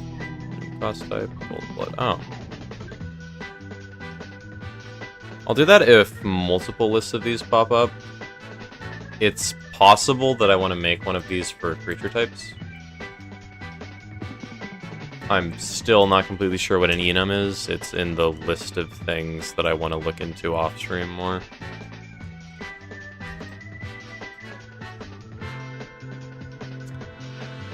Okay. And we going for 5-hour stream?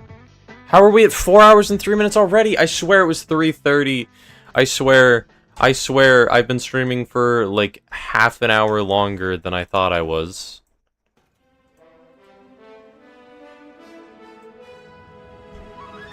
Okay. I feel like if I stop now, I'm gonna lose some of this. Don't overthink it. It's really just a list of constants. Okay. Probably fine to just keep this one here. Probably. There's not too many constants in this game. Because, like, well, the thing about games like Magic is literally everything can change. Control S. Beautiful. Now we can leave whenever we feel like it.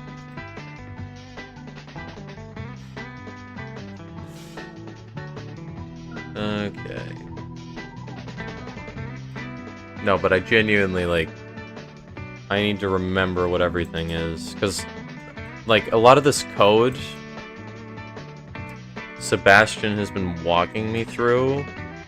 So, something like this, I am going to completely forget everything that this does. And same thing with this, because I don't understand everything about how they work, because I didn't write them myself. And if I write the code myself, it's going to be garbage. So, I mean, I guess I should probably practice, but I still want to comprehend what this is so I can remake it. So, okay, variable gold cost. I still don't understand what these mean always. I mean, I know it's like looking for an integer, but still, I still feel like there's something missing. Okay, so I didn't know you could do a variable like this. Weird. Wait, what is this? How do you have a variable like this? It's a property? The getter and setter. Wait. So a getter on a variable. Posted the link to the docs in the Discord if you want to check it out later. Gotcha. I just like to show you how abominable my Chrome tabs look currently. They're not great. There's so much stuff that I need to look into. Lambda. Okay, at the very least, it's in my search history. So I can find basically everything that I need.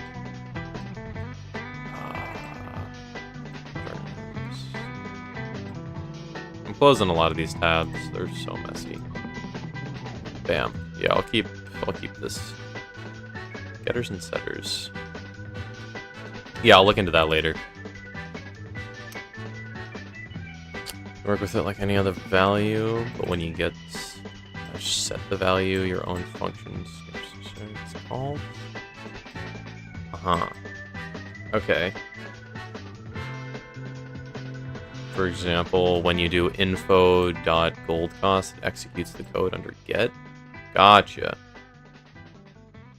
Info.goldcost. Yeah. Okay. So. Okay. And then it's gonna return. I need to hold up. Let me click this. Bam.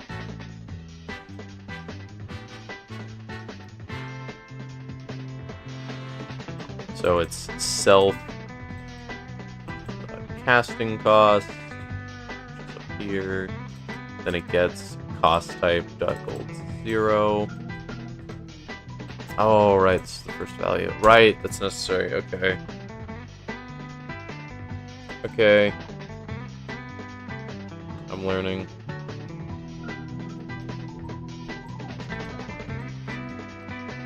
I think I'm learning. And then set value, self-casting cost, gold equals value. Okay.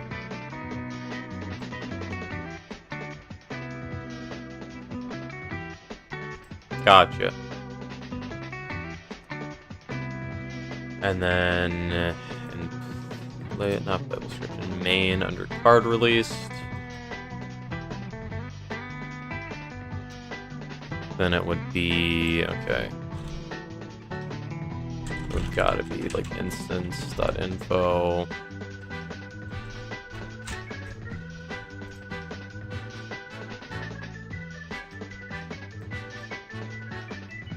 And then it's just .gold cost now.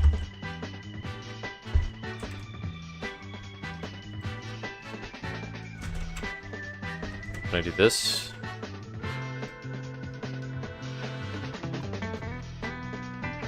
Okay. And then we can do this. Doesn't let me cast it. Let me prompt what the value is. It's not crashing, which is nice. Let's see what number we're getting. Oh, well, it doesn't have it equal to, so it's just gonna... Yeah, it's 0 exactly. I'm an idiot. So... Wait, actually, this doesn't even matter. I don't even need this, do I? No. If how much gold the card costs is less than...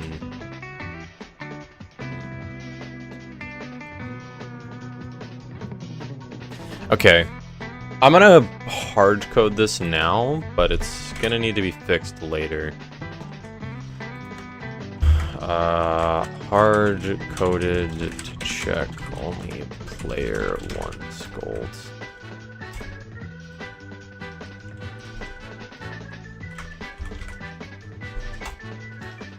Okay.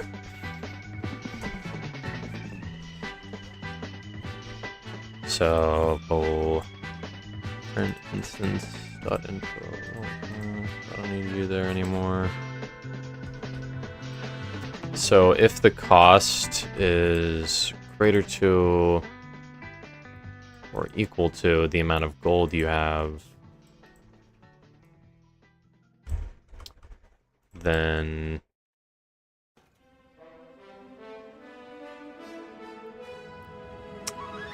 I want to subtract. No, this is redundant, I think.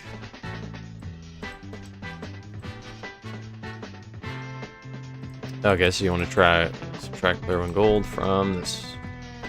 Bam. And then you make the instance a child of battlefield. You make it so its position gets fixed, so it's no longer in your hand. Bam. There we go. And now we're moving on to ETB effects. Okay. If I continue doing this, we are going to snowball for hours because I need to... Yeah, I feel like this is a good stopping point because tomorrow, if I do more game dev, I'm gonna want to make a card creating tokens its own function because this is everywhere, dude. This is everywhere, dude. Because currently I can literally just check everywhere this is. Tokens, yeah. Yeah, I have 7. Yeah, I have, hold up, let me just check. 1, 2, 3, 4. Yeah, I have 4 different copies of this same, like, massive pile of code. No. 2? I have 2 copies of 2 different ones. I hope I nudged you in the right direction. You have been a colossal help, Sebastian. Sebastian, you're so amazing. This card stat system is so much better, enlightening me to the fact that I can have functions in a class which I can use to just easily grab variables. That's gonna make all of this stuff in the main script so much easier to handle.